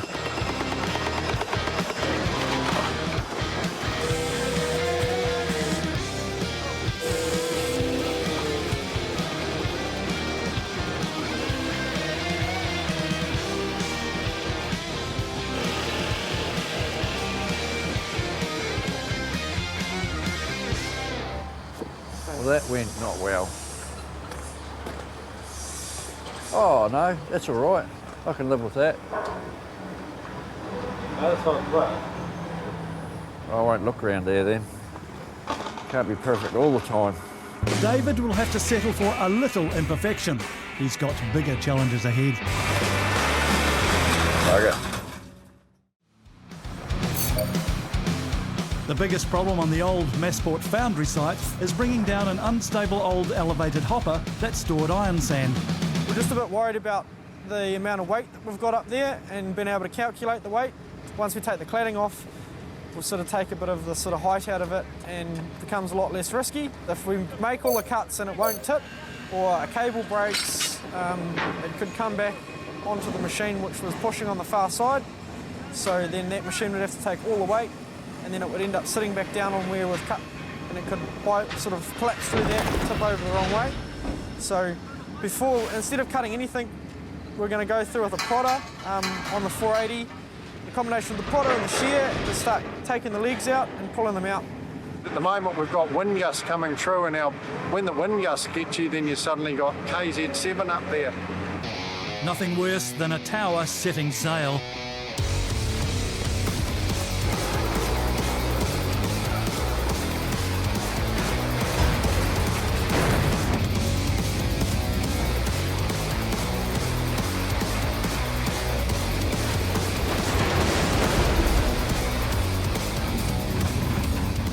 Coming around, I'll give you a push.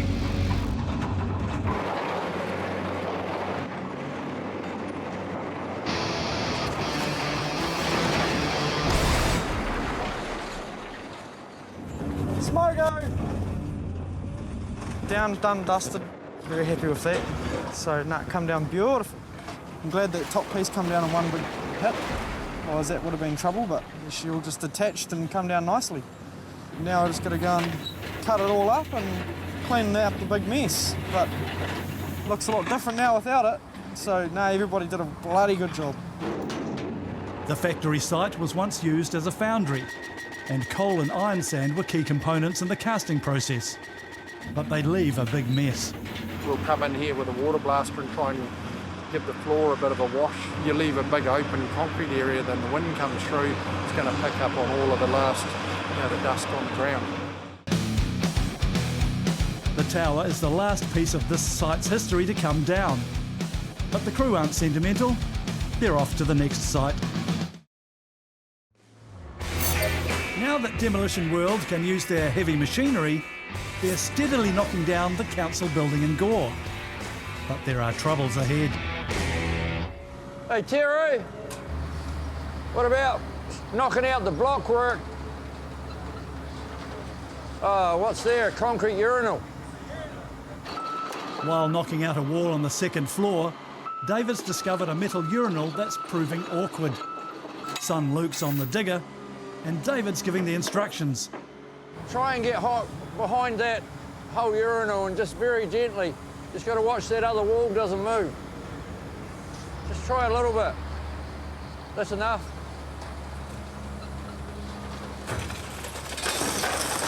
Righto, woo. Woo. Woo. He said woo.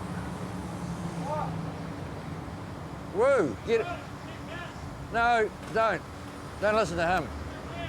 Get the hook out and push the stainless steel urinal off it. The urinal's not budging. What was moving? Anything moving? No. And the urinal went one either. See, you've got to watch that we don't fuck that. You know what I mean? The trouble is, there's a concrete wall through onto here, and if we pull that, we're going to bloody blow this. So push this away for me.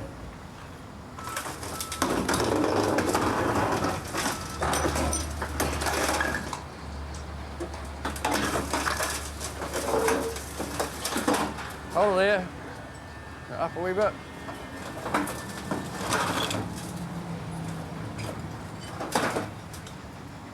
Hold it there. But the new technique isn't working. No, we'll do this by hand. We're going to wreck the fucking place. No. We'll do that by hand. All right, get that out of here. Freeing the troublesome urinal from the wall will have to be done later. David's got a prior engagement with a problematic chimney. It's because the chimney was part of the actual structure. The back wall of it has actually got to be left to hold the building up. So now I think I've got it low enough, I can use the digger and the jackhammer, and we have to make sure there's no one walking around under here, or else they'll get hit on the head, obviously, and that wouldn't be a good look at all. The hammer isn't a very gentle tool, so David's got his work cut out for him. Can't see what I'm doing. Don't want to wreck the building. Watch out!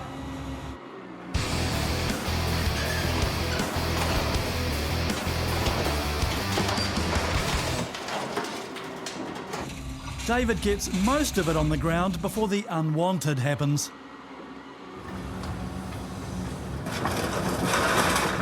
Uh-oh. Roof's gonna collapse. Okay. The chimney might have come down faster than planned, and David's happy. But he's not to know that they're about to face a massive shutdown on site.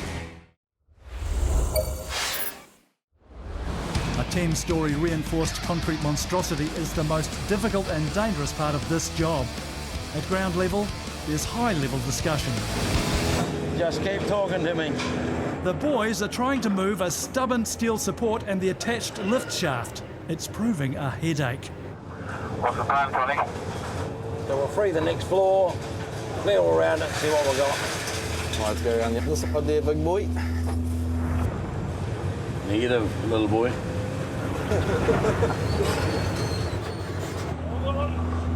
I'm not going to get up there, Ollie.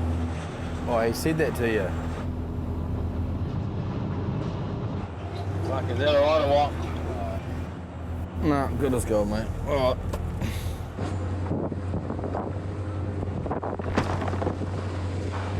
How much weight you got on that tones? Quite a lot. Oh yeah, you probably want to take a little bit off when I just go through this last floor so you're not pulling it towards yourself. I reckon that steel structure will just fold over with it, Ollie. You think though, with that big column and the way they've been going, if we can't get enough weight pushing against it because of that steel structure, we'll be up shit creek without a paddle. Yeah, that's true, that's true. With difficulties getting the building down, it's time for some reconnaissance. I reckon we're better off getting rid of the fucking thing. If you want. I guess well, at least bend it the fuck out of the way. Yeah. Where it is, don't you? It's wobbling, so... The wobbling ones don't come down, though. They've got to get it right. No second chances here. I'll hold the lower bit and he can pull it. Let's see if we can break that away first, and then that's out of our way. We don't have something else we don't have to worry about. I've had some sit back on us and... He's laughing here. The first one sit back on him, which made the old heart go into the mouth, and then I had one too, so now we've decided there's only one way, and that's two high riches on it at once. It's a three-pronged attack, the digger hammering below and two high reaches pushing. Start to lay a bit of weight on it now, boys.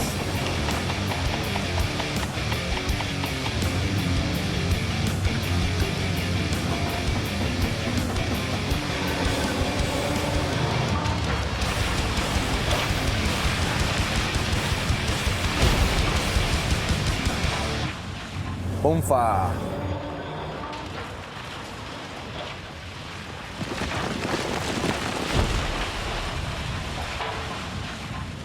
No concrete left, it was just rail holding it, but it finally gave way in the end. We had enough weight on it.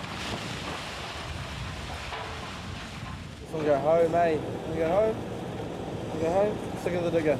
Stick of the digger. Stick of the digger. With the Paul Kelly stand on the ground, the last remaining piece of the famous stadium has gone forever. For the crew, it's a demolition to remember. No building can stand in the way of New Zealand's demolition industry, but a virus did, shutting every site in the country for at least a month. As the government enforced a rapid lockdown to stop the spread of COVID-19, demolition crews had to scurry off half-finished sites. Just remember, everyone's a bit green because we've been doing nothing for 5 weeks. Right, so we're just going to take the bucket off and hook the jaws up so we can do some work. So I get this email that comes through that says you've left a pile of timber and you've left rubble on the stairway, you've left a ladder here, and all those things have to be rectified before you start work again. And I'm thinking, well, you know, like we only had so many hours to pack up and get off-site. We didn't have time to housekeep.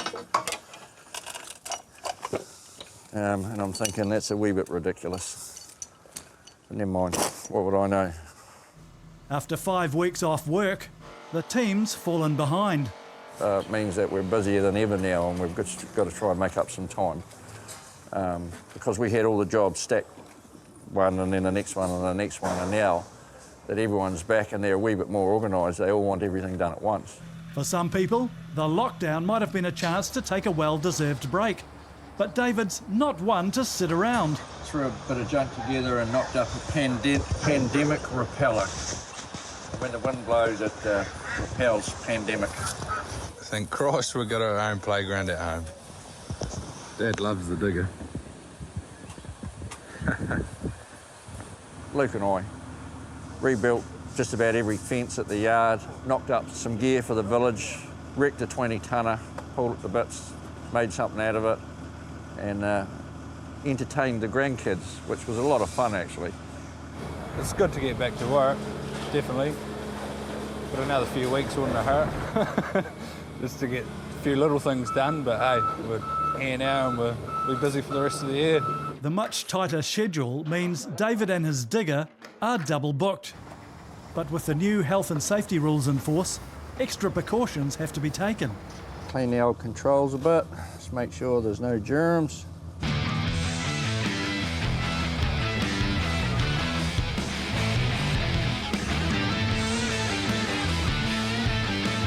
The demolition stirred up a lot of dust, and David decides to take an early smoko break.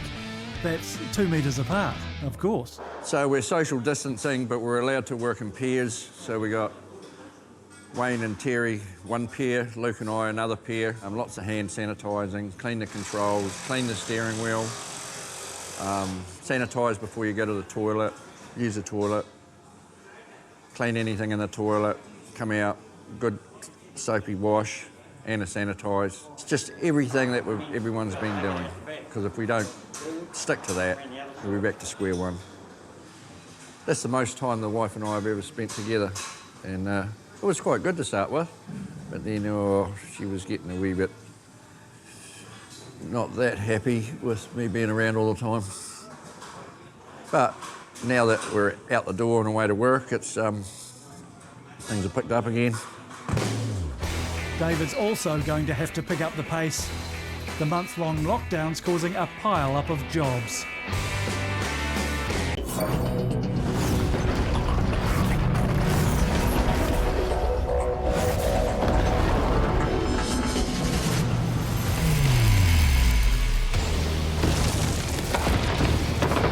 Every day, around the country, hundreds of buildings are being demolished. We get behind the barriers, give you the real story behind bringing things down. It's going to be unreal, mate. Too easy. Bonfire. I like it when a plan goes well. The demo teams face daily dangers and challenges. Some sites are tricky. Not everything goes to plan. Others frustrating. This is going to give us a bit of a headache. Let the old heart go into the mouth. How they face those challenges is coming to you on Demolition NZ. I'm pumped, mate. I'm actually pumped, eh? In this episode, a dust-busting dilemma. There's been a lot of confusion around our dust busters. Down south, David gives his son a lesson in digger etiquette. He's a rough bastard. And the mass demolition of flood-prone houses in Christchurch.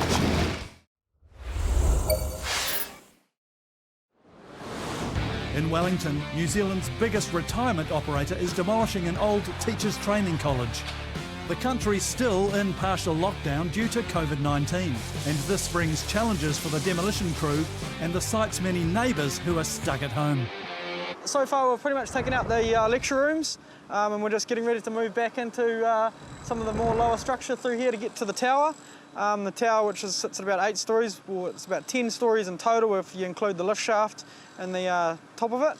So at the moment we're using the 480 and we're just pretty much crunching down a few walls today and going through it. We had to make a makeshift fix on our jaw, had to weld some teeth back on, and we're actually waiting for some teeth to come in, and because of the COVID-19 and it's quite hard to get parts for our machinery, so we're having to sort of patch things up and trying to keep them going. Coronavirus delayed the start of the demolition. Now they're back, the team are careful to observe social distancing requirements. Quaylen's actually in my bubble, so we're living together in the same flat. So yeah, it's not too bad. There's about 3 or 4 of us on site that live together, but it's trying to keep in mind about other people and sort of deliveries and pickups, and sort of you can't just go and shake that guy's hand, and you can't go and give that guy a hand or get too close to him and whatnot, especially with mechanical work and things like that. So we're sort of getting through it and we're doing the best we can with the situation that we've been given. It's a big job. Dalton and a couple of other Auckland boys have come south to Wellington to help, but Dalton's not happy with the accommodation. I want a house without fleas, I want flatmates that don't drink on a Monday night, and I want a clean house to come home to that's covered in fleas, head to toe. Well, go find me some better accommodation, otherwise I'll just pack my bag and come home. Housing troubles won't stop Dalton from getting into the work, though.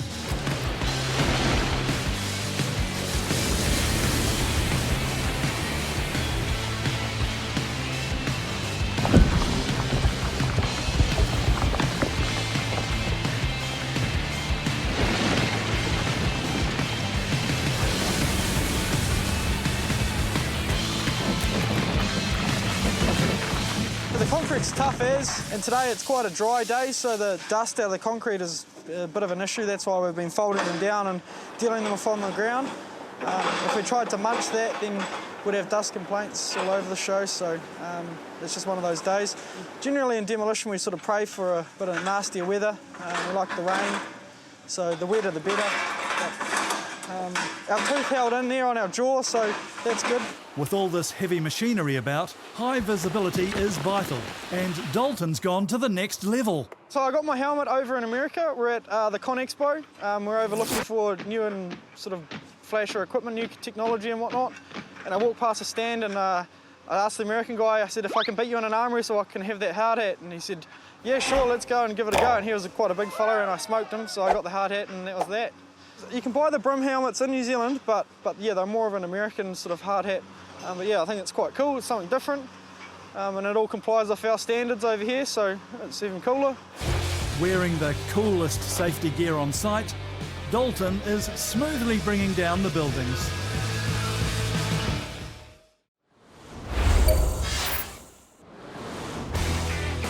David's at a delicate stage of the old Gore District Council site, removing a walkway between 2 buildings. See what happens. Please don't collapse. So if the bridge takes off, the stairway collapses. Probably takes a lot of stuff with it.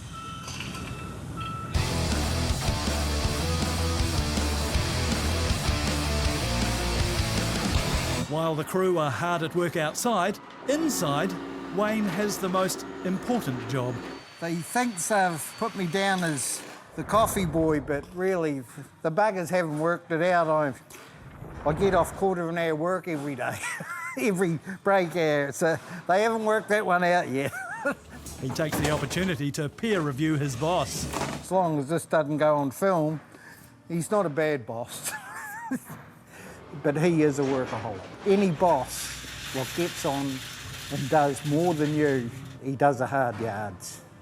Like, he doesn't stand back and give orders. He gets in with the jackhammer and he works. Any real dangerous stuff, he'll go up and do it. He won't let us do it. He thinks, oh, yeah, I don't want to get yous hurt, but if he gets hurt, we're out of work anyway. So, you know, it's stupid, but that's the way he is. Oh, I like doing these old buildings like this. There was one we done in town one day, and we knocked the wall down and there was water pouring out this pipe, and it was smoko time. And David went over and touched this. Oh, it's warm. Must have hit a hot water pipe. And here he was washing his hands. And then we started to burst out laughing. There was a urinal we broke from up top. So, you know what he's washing his hands in. We didn't have the heart to tell him until he's finished. Outside, it's no laughing matter. The boys are about to run into serious mechanical trouble. Oh, you fucking shit me. Just popped out. It popped out. You just had that ram rebuilt and the seal's blown. What next? Don't need this shit. So we just had that ram fully rebuilt. Whole new ram spun. It's just popped the seal out and it's probably only done about 3 years work.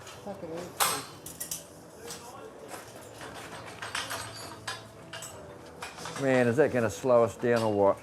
Why it would do that? Because it must have had 800 or 900 airs on it before we actually got it rebuilt. 3 airs on it from new and I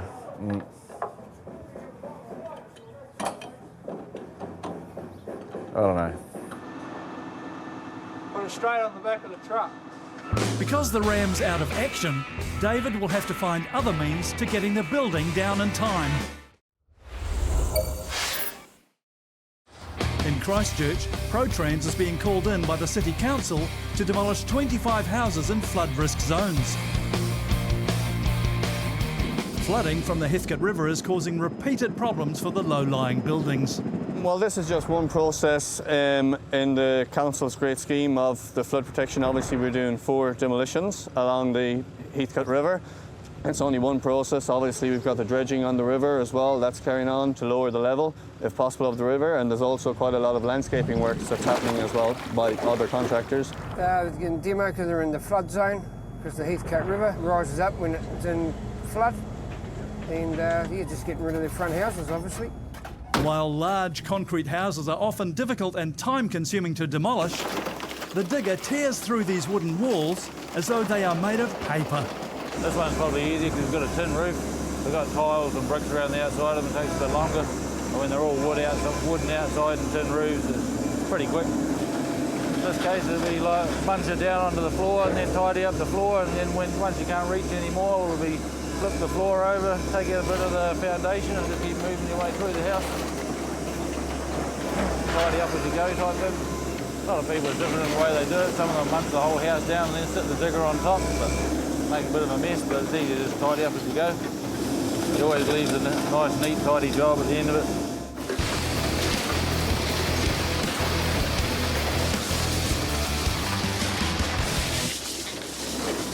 So far, so good.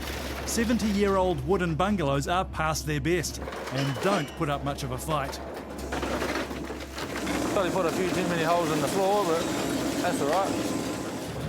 Yeah, I was trying to actually save the floor, but then I pushed one of the walls and it just fell away. It's just the floor's pretty rotten, so that'll be right.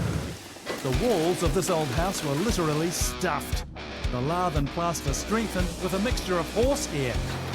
No match for a modern digger, though.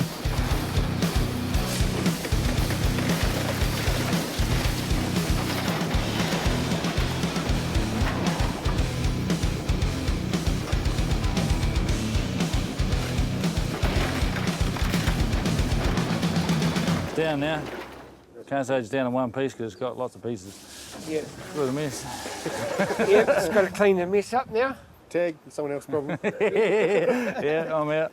With so much demolition in close proximity, the boys are getting to know the area well. This one here, then I think it's down the road to the next one, 96. In Gore, demolition world's behind schedule because of the COVID-19 lockdown. And so they've come up with a time-saving method to speed up the job. We're just getting ready to take out one of these large steel frame windows rather than cut it all up and risk getting cut, you know, with the broken glass. We tend to do it our way. Put a chain around the middle, use the mini digger, and we're going to try and tear it out. So if anybody wants their windows removed, just don't get us to do it. Lay down and have that up a bit so you're pulling sort of out here. Righto, we'll see what happens. Clear? If this doesn't work, there's a lot of pain and suffering.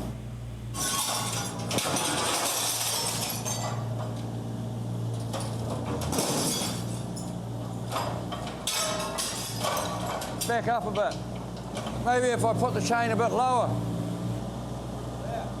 No, I don't want you to get too close. Stubborn little buggers. The windows aren't budging, and son Luke wants to try his idea, but David isn't keen. Yeah, remember to try and pull it from out there.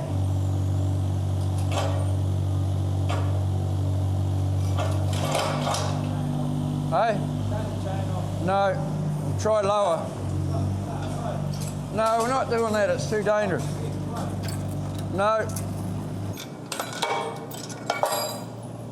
But I don't want you doing it. I'm glad he listens to me.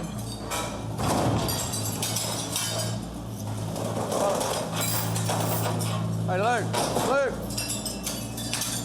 just use the teeth of the bucket because it's gonna come down on the ramp.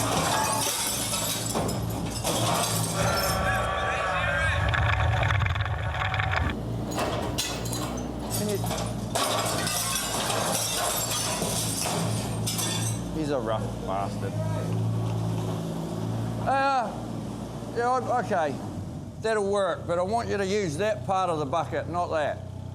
Okay? So if you're going to do some more, put them on the ground, will you?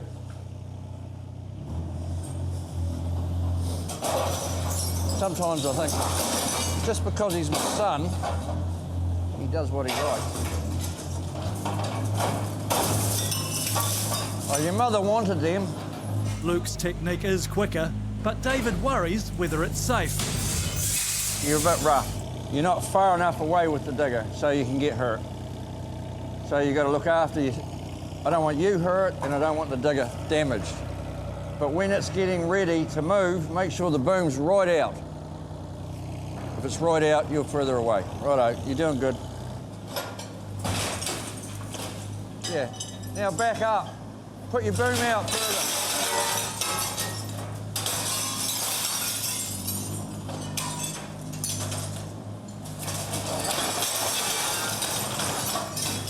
I would have rather you had the boom further out.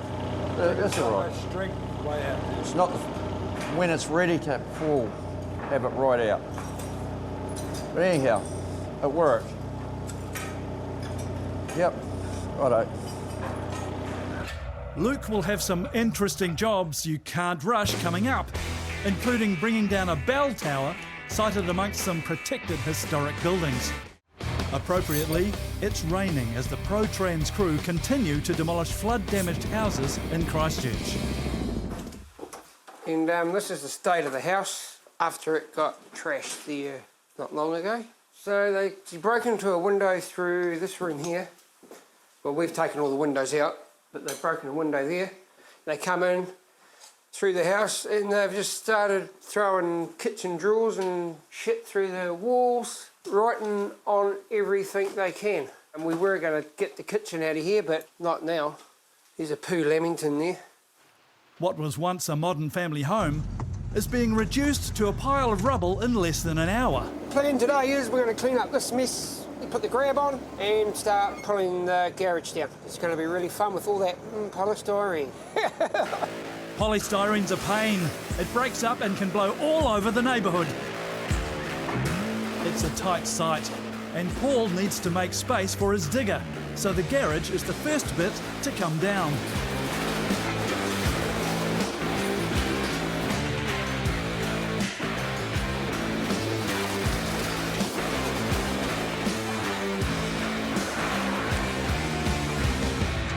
Right, let's clean up that. This house is a pain in the ass because of the poly and the access here because the house is like boundary to boundary. You reckon you'll drop it all today? Oh, I reckon. It's not that much left. No. Got the bulk of it out.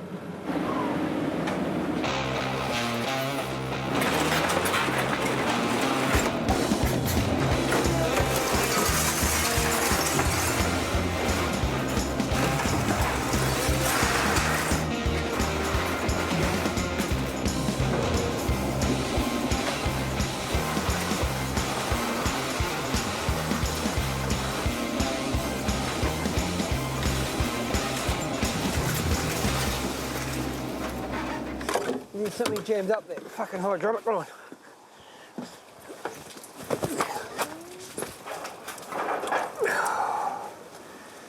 Here we go. Right, let's go and get the skylight.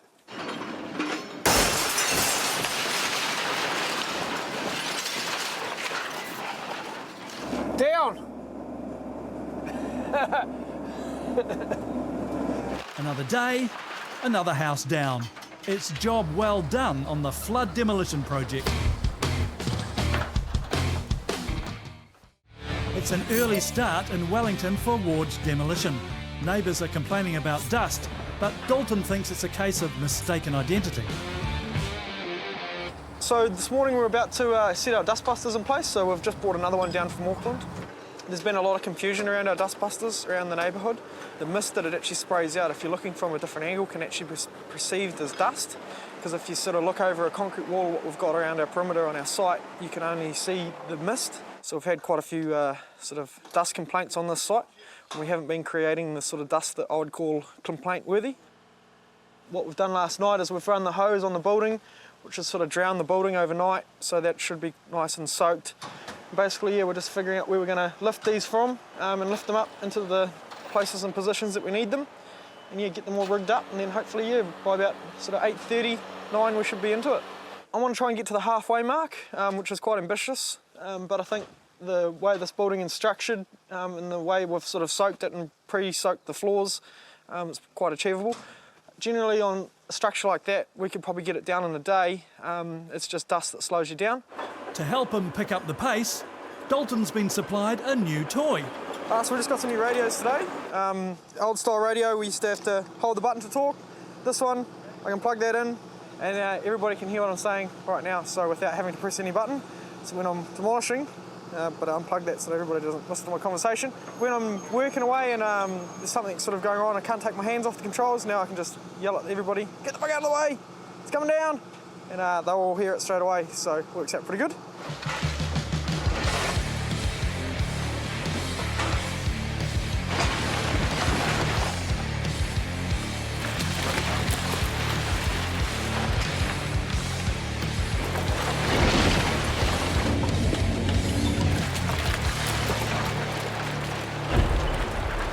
Buildings are acting really good. We were able to just cut the columns like we thought we were going to be able to, fold it down, so it's come down nicely. The only problem we've got is the sun is right in our eyes, so it's quite hard to see when you've got the mist going. It's very hard to see actually, so it becomes quite a strain at the end of the day. What's for lunch, Quaylen?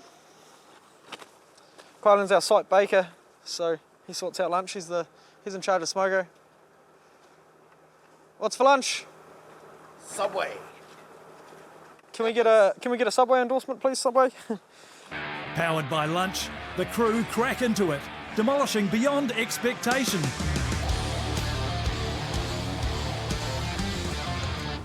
A little bit more than we thought we were going to get done. Love it. Fucking awesome. Big mess to clean up. Keep Quaylen out of mischief, keep him off the streets for a few weeks. That's all we can really ask, is to keep a young buck out of trouble like Quaylen. It'd be pulverising to his heart's content. Oh, it's not a bad effort today. I thought Dalton performed well. I'm actually quite proud of him. He's stepping it up another level, bringing this thing down. It's good to see him grow, you know. Very good. Quaylen's going to clean my ute later. Inside and out. Flick it off to someone else. With half the building down ahead of schedule and no more dust complaints, Dalton's looking forward to an early finish to the demolition.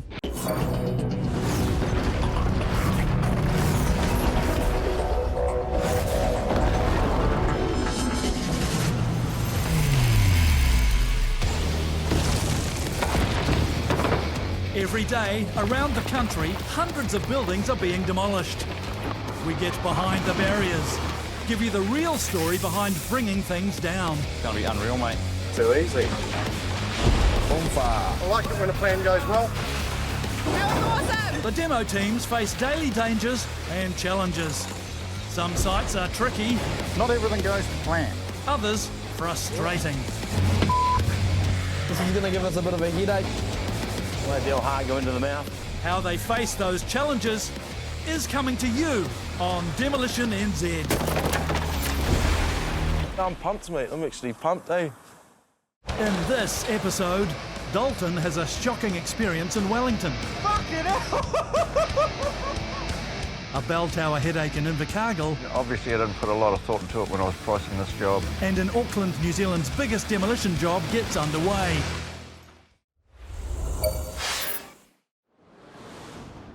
It's a chilly morning in the Wellington suburb of Karori, and the warm-blooded ward crew are missing the milder Auckland weather, especially Dalton. Very cold, this is very cold. This is the coldest I've been for a long time. AJ's loading the trucks out, so he's here for a little bit longer and then he's got to go back to Auckland. We were hoping to start the other block up here, so the boys are just getting hoses and dust busters in place. We might even let AJ do the tear down on this one, and this is a nice building to learn on. Dalton has one more tall building to bring down. He warms up by giving AJ a bit of cheek. So tell us what's the process here? Is there a method to the madness? He does exactly as I tell him. That's the only fucking process around here. No, sorry. He just does what I say, because I'm the boss. Yeah. Yeah, no, I'll pull the roof off and then step it out. And which is exactly what I told him. Then rubble all the floors down nice and slowly, then we'll punch in the floor, start filling in the floor so we've got a good working platform to carry on. Irish down the building, you know. AJ's on the high reach as Ward needs more drivers with high reach hours under their belt. To help speed them along, the team's come up with a clever solution for their dust issues. Got our fire truck in, which we call Mac Daddy. Mac Daddy can get rid of 8,000 litres in under 3 minutes. It's got a massive amount of pressure on it. It's an ex-airport fire truck or fire emergency vehicle, so it's a really cool toy. Dalton needs his windows cleaned, but labourer Jerome's not such a good shot. Aim higher a bit. You're getting worse. What the fuck is Jerome driving the fire truck? Down, down, down, down. Down, down, down. Shoot! Kari thinks he can shoot straighter.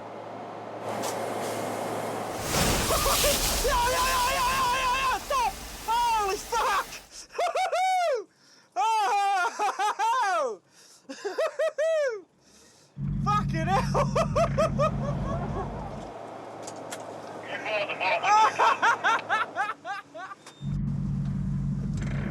Holy fuck! I just want my windscreen clean and I want a fucking bath! Holy fuck, that's got some grunt. Pop one of the rubber seals and all the water just come flying in. Well, my windscreen is spotless now. And the wind kept on blowing it, so we couldn't actually quite get the water onto the window. And then all of a sudden the wind stopped and we got the full blast of the fire truck. Come through, just smoked me, absolutely drenched. Every cup holder's full in the digger, bit of a whoopsie. Stop! Holy fuck! Building come down awesome. Pretty good fun. You take a 50-ton digger and walk it through a 4-storey building, you get a definite kick out of it. There's some clean-up still to go, but Dalton's moving on to another big job in much warmer Auckland. The City Rail Link is New Zealand's biggest infrastructure project, with a $4.5 billion budget. Demolition's a key part, as the train stations are being constructed as well as twin underground tunnels to speed up Auckland's rail network. Ward Demolition are clearing 30 buildings around the site, which has complex challenges. It's quite a massive project. It's a matter of getting all the services turned off, quietly work through, get the asbestos out of each structure, and then start working through and getting some real estate. Some demolition is over the road from the headquarters of a national TV station. Jenny's the on-site engineer. About the noise and vibration, our limit is 75 decibels. Yep, we should be well under that. Yeah, and then... We'll just play it by ear, so as we're doing it, you can send us our dialogue back and whatnot, and we'll be able to get a good understanding on where we're sitting and change anything that we need to as we go through it. Yeah, and we can't start before 9, and then have to stop by 4. Yep. First building that we're starting on the Mount Eden job, so it's quite a cool moment. Because it is the first one, Jenny's going to buy us lunch, which is quite cool. Thank you, What? No! Thank you, not doing Jenny. that. Okay, cool kids, let's sign, let's go, let's fucking smash the place. What do you think of Dalton's digger skills there? He's alright. Like anyone can smash. Anyone can smash buildings, I guess. Dalton's getting used to a new digger. How do we drive this? I can't do it. I'll take it slowly.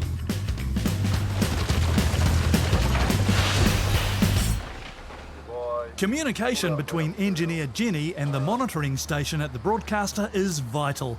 That's to make sure the sound levels and vibrations don't disrupt broadcasts or damage sensitive equipment. We're looking at how the demolition noise and vibration affects studio operations down here. We're trying to establish at what threshold is acceptable and at what threshold we need to time those operations outside their broadcasting periods. The vibration monitor's hidden in behind the set here, out of the way. Part of that is so that we don't get false positives from people walking around inside the studio and setting off our monitor. The threshold's set very low. Underneath this sandbag is a geophone that measures the movement of the building in X, Y and Z direction. It comes back to this unit here and that sends out results over the mobile network and sends me an alert either by text or whatever to tell me that an event's happened.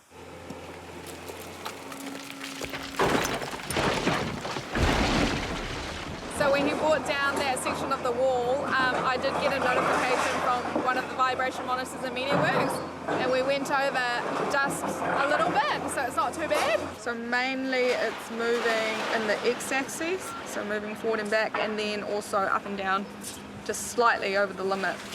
But that's okay because we're outside of the consent time anyway. With everyone happy with the current noise level, Dalton can continue the rapid demolition, as long as there are no setbacks. Jenny just keeps on throwing new curveballs at us.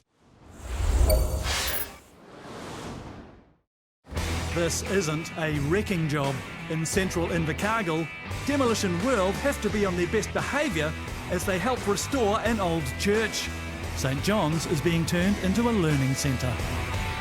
We're doing the big seismic upgrade on it. To do that, there's quite a little bit of smaller demolition that needs done, and we're just a subby here, and it's quite a small job for us, but I mean, every time you come to work, every day, it doesn't matter what you do, it's a job, isn't it? So I mean, it doesn't matter how big or small, you just get it done and get home. David's always on the lookout for additions to his demolition theme park in Invercargill. On this site, he hears bells ringing. The bell tower is in the road and it has to come down, and it's, as you can see, it's quite an old thing, so it's redundant. I have to save the bell and hand over, but I want to actually try and keep the tower so I can use it back at the village. I don't know what, but I'll find some use for it. So I've got no idea how we're going to get that down quickly and safely, but when the time comes, I guess I'll figure something out. This historic church is being converted into a learning centre. Demolition World's job is to get rid of an old office. To pull this room apart, we have to take the roof out of it first before we take the support walls. Trouble is, the roof's been strengthened with about inch-thick plywood and 1 million nails, so we've got to get that off first before we take the roof frame out, before we take the walls out. But it's a wee bit of a mission getting this plywood off. Oh, look at that, Mum. Oh. Nail on the knee, nail on the knee. St John's is a protected building with beautiful stained glass windows. So David will have to be careful as he works around them, taking out more ordinary glass and other bits and pieces. Why don't you just lift up that frame and kick the lock? Because I don't want to put out glass.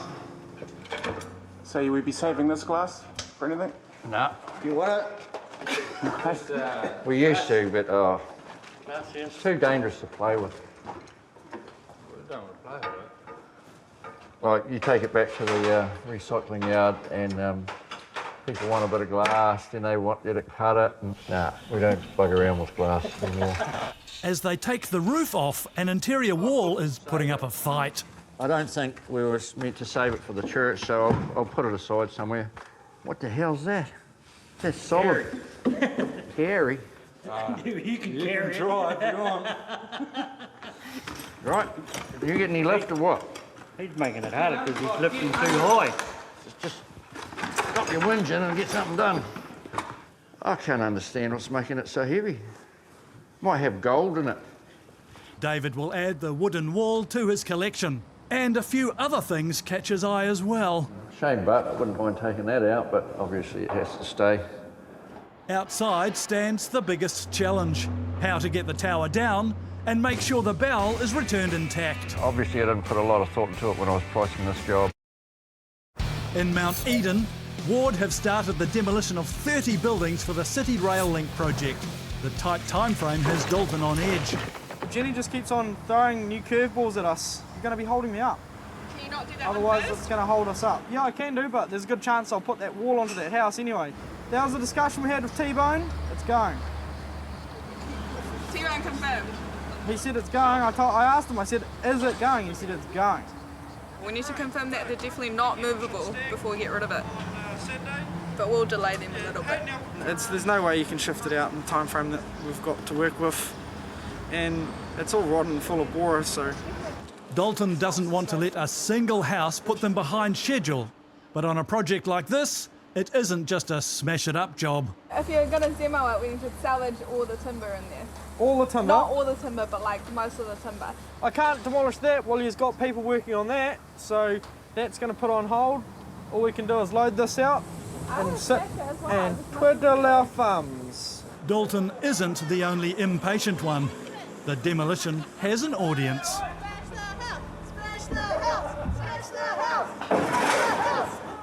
Smash the house! Smash the house! Fucking oath. Jenny won't let us smash the house. With debate slowing progress, demolition boss Peter Ward is called in to sort things out. We're meant to move the houses, but that house is probably too far gone, so it'll be, we'll grab some salvage out of it and then it'll get knocked over and knocked down, and then we'll do the next one. So we want to get our concrete block wall over, create a bit of space so we can nuke this house. I mean, strategically demolish the house.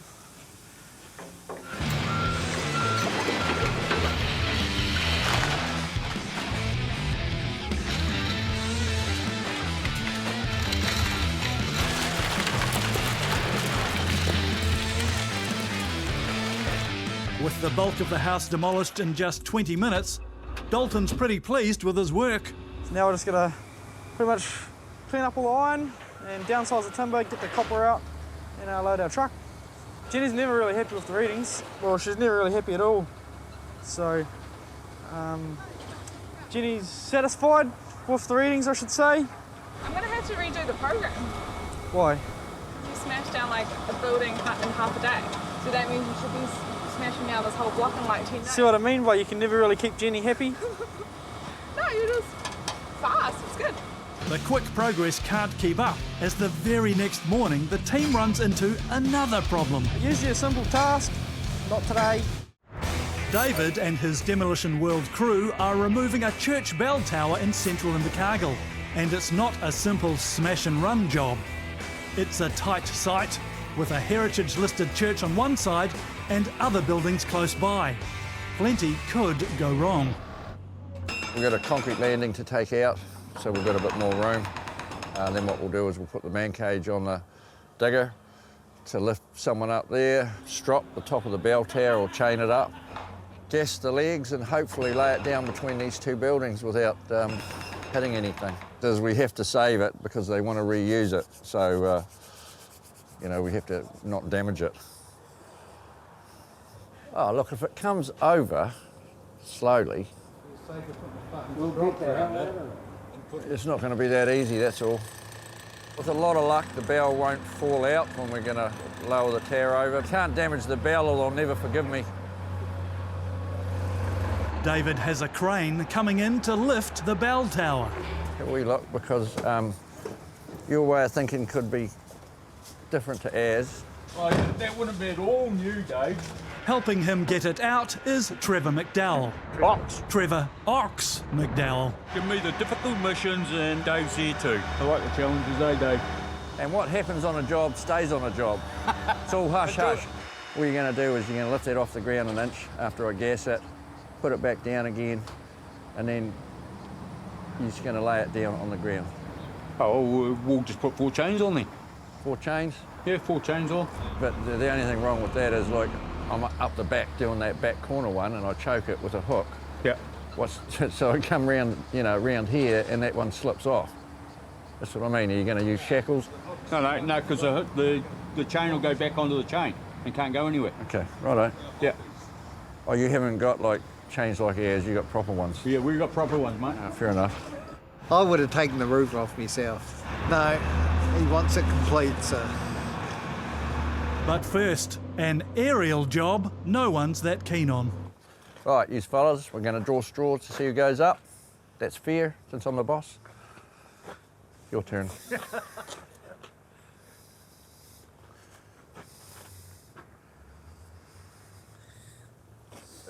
Make sure, because I snapped them off.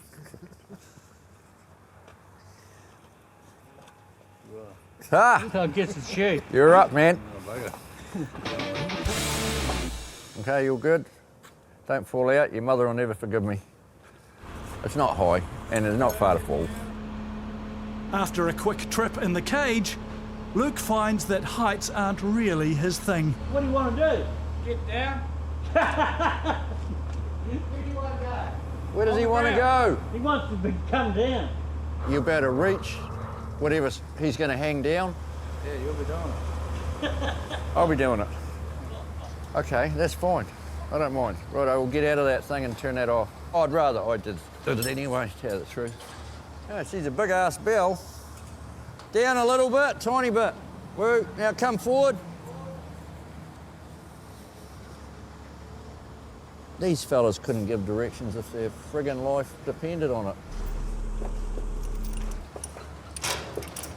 What I'll get you to do, I won't get you to take any weight, so you'll just let her down, you know, no weight, gas them, then it's all yours. I'm pretty confident it'll work. It might decide to move when he's trying to lay it over and hit the church, or it could hit this building here, or it could, because the weight are going to be on 2 legs as it's coming over, the legs could fold up a bit, but I'm sure it'll be all right. Next step, the gas cutting. Something going on with this. He doesn't know what he's doing. David's job is to free up the bell tower base by cutting the bolts that attach it to the ground. Then the tower's ready to be pulled out. If we're laying blame, it's on you. The tight site leaves no room for mistakes. Careful, careful. You're welding, Dave. The edge on it, mate. Oh, okay. So far, you're doing all right. So you know, a couple of years it might be good, Dave. Hey, if this goes well, I might let you shout us a pie. You know, when you go over, if one of these legs folds up, it's going to take off. Yeah, no, 'cause I've still got it. Okay. Well, I've got a lot of faith in those legs. See how they could fold up any old minute.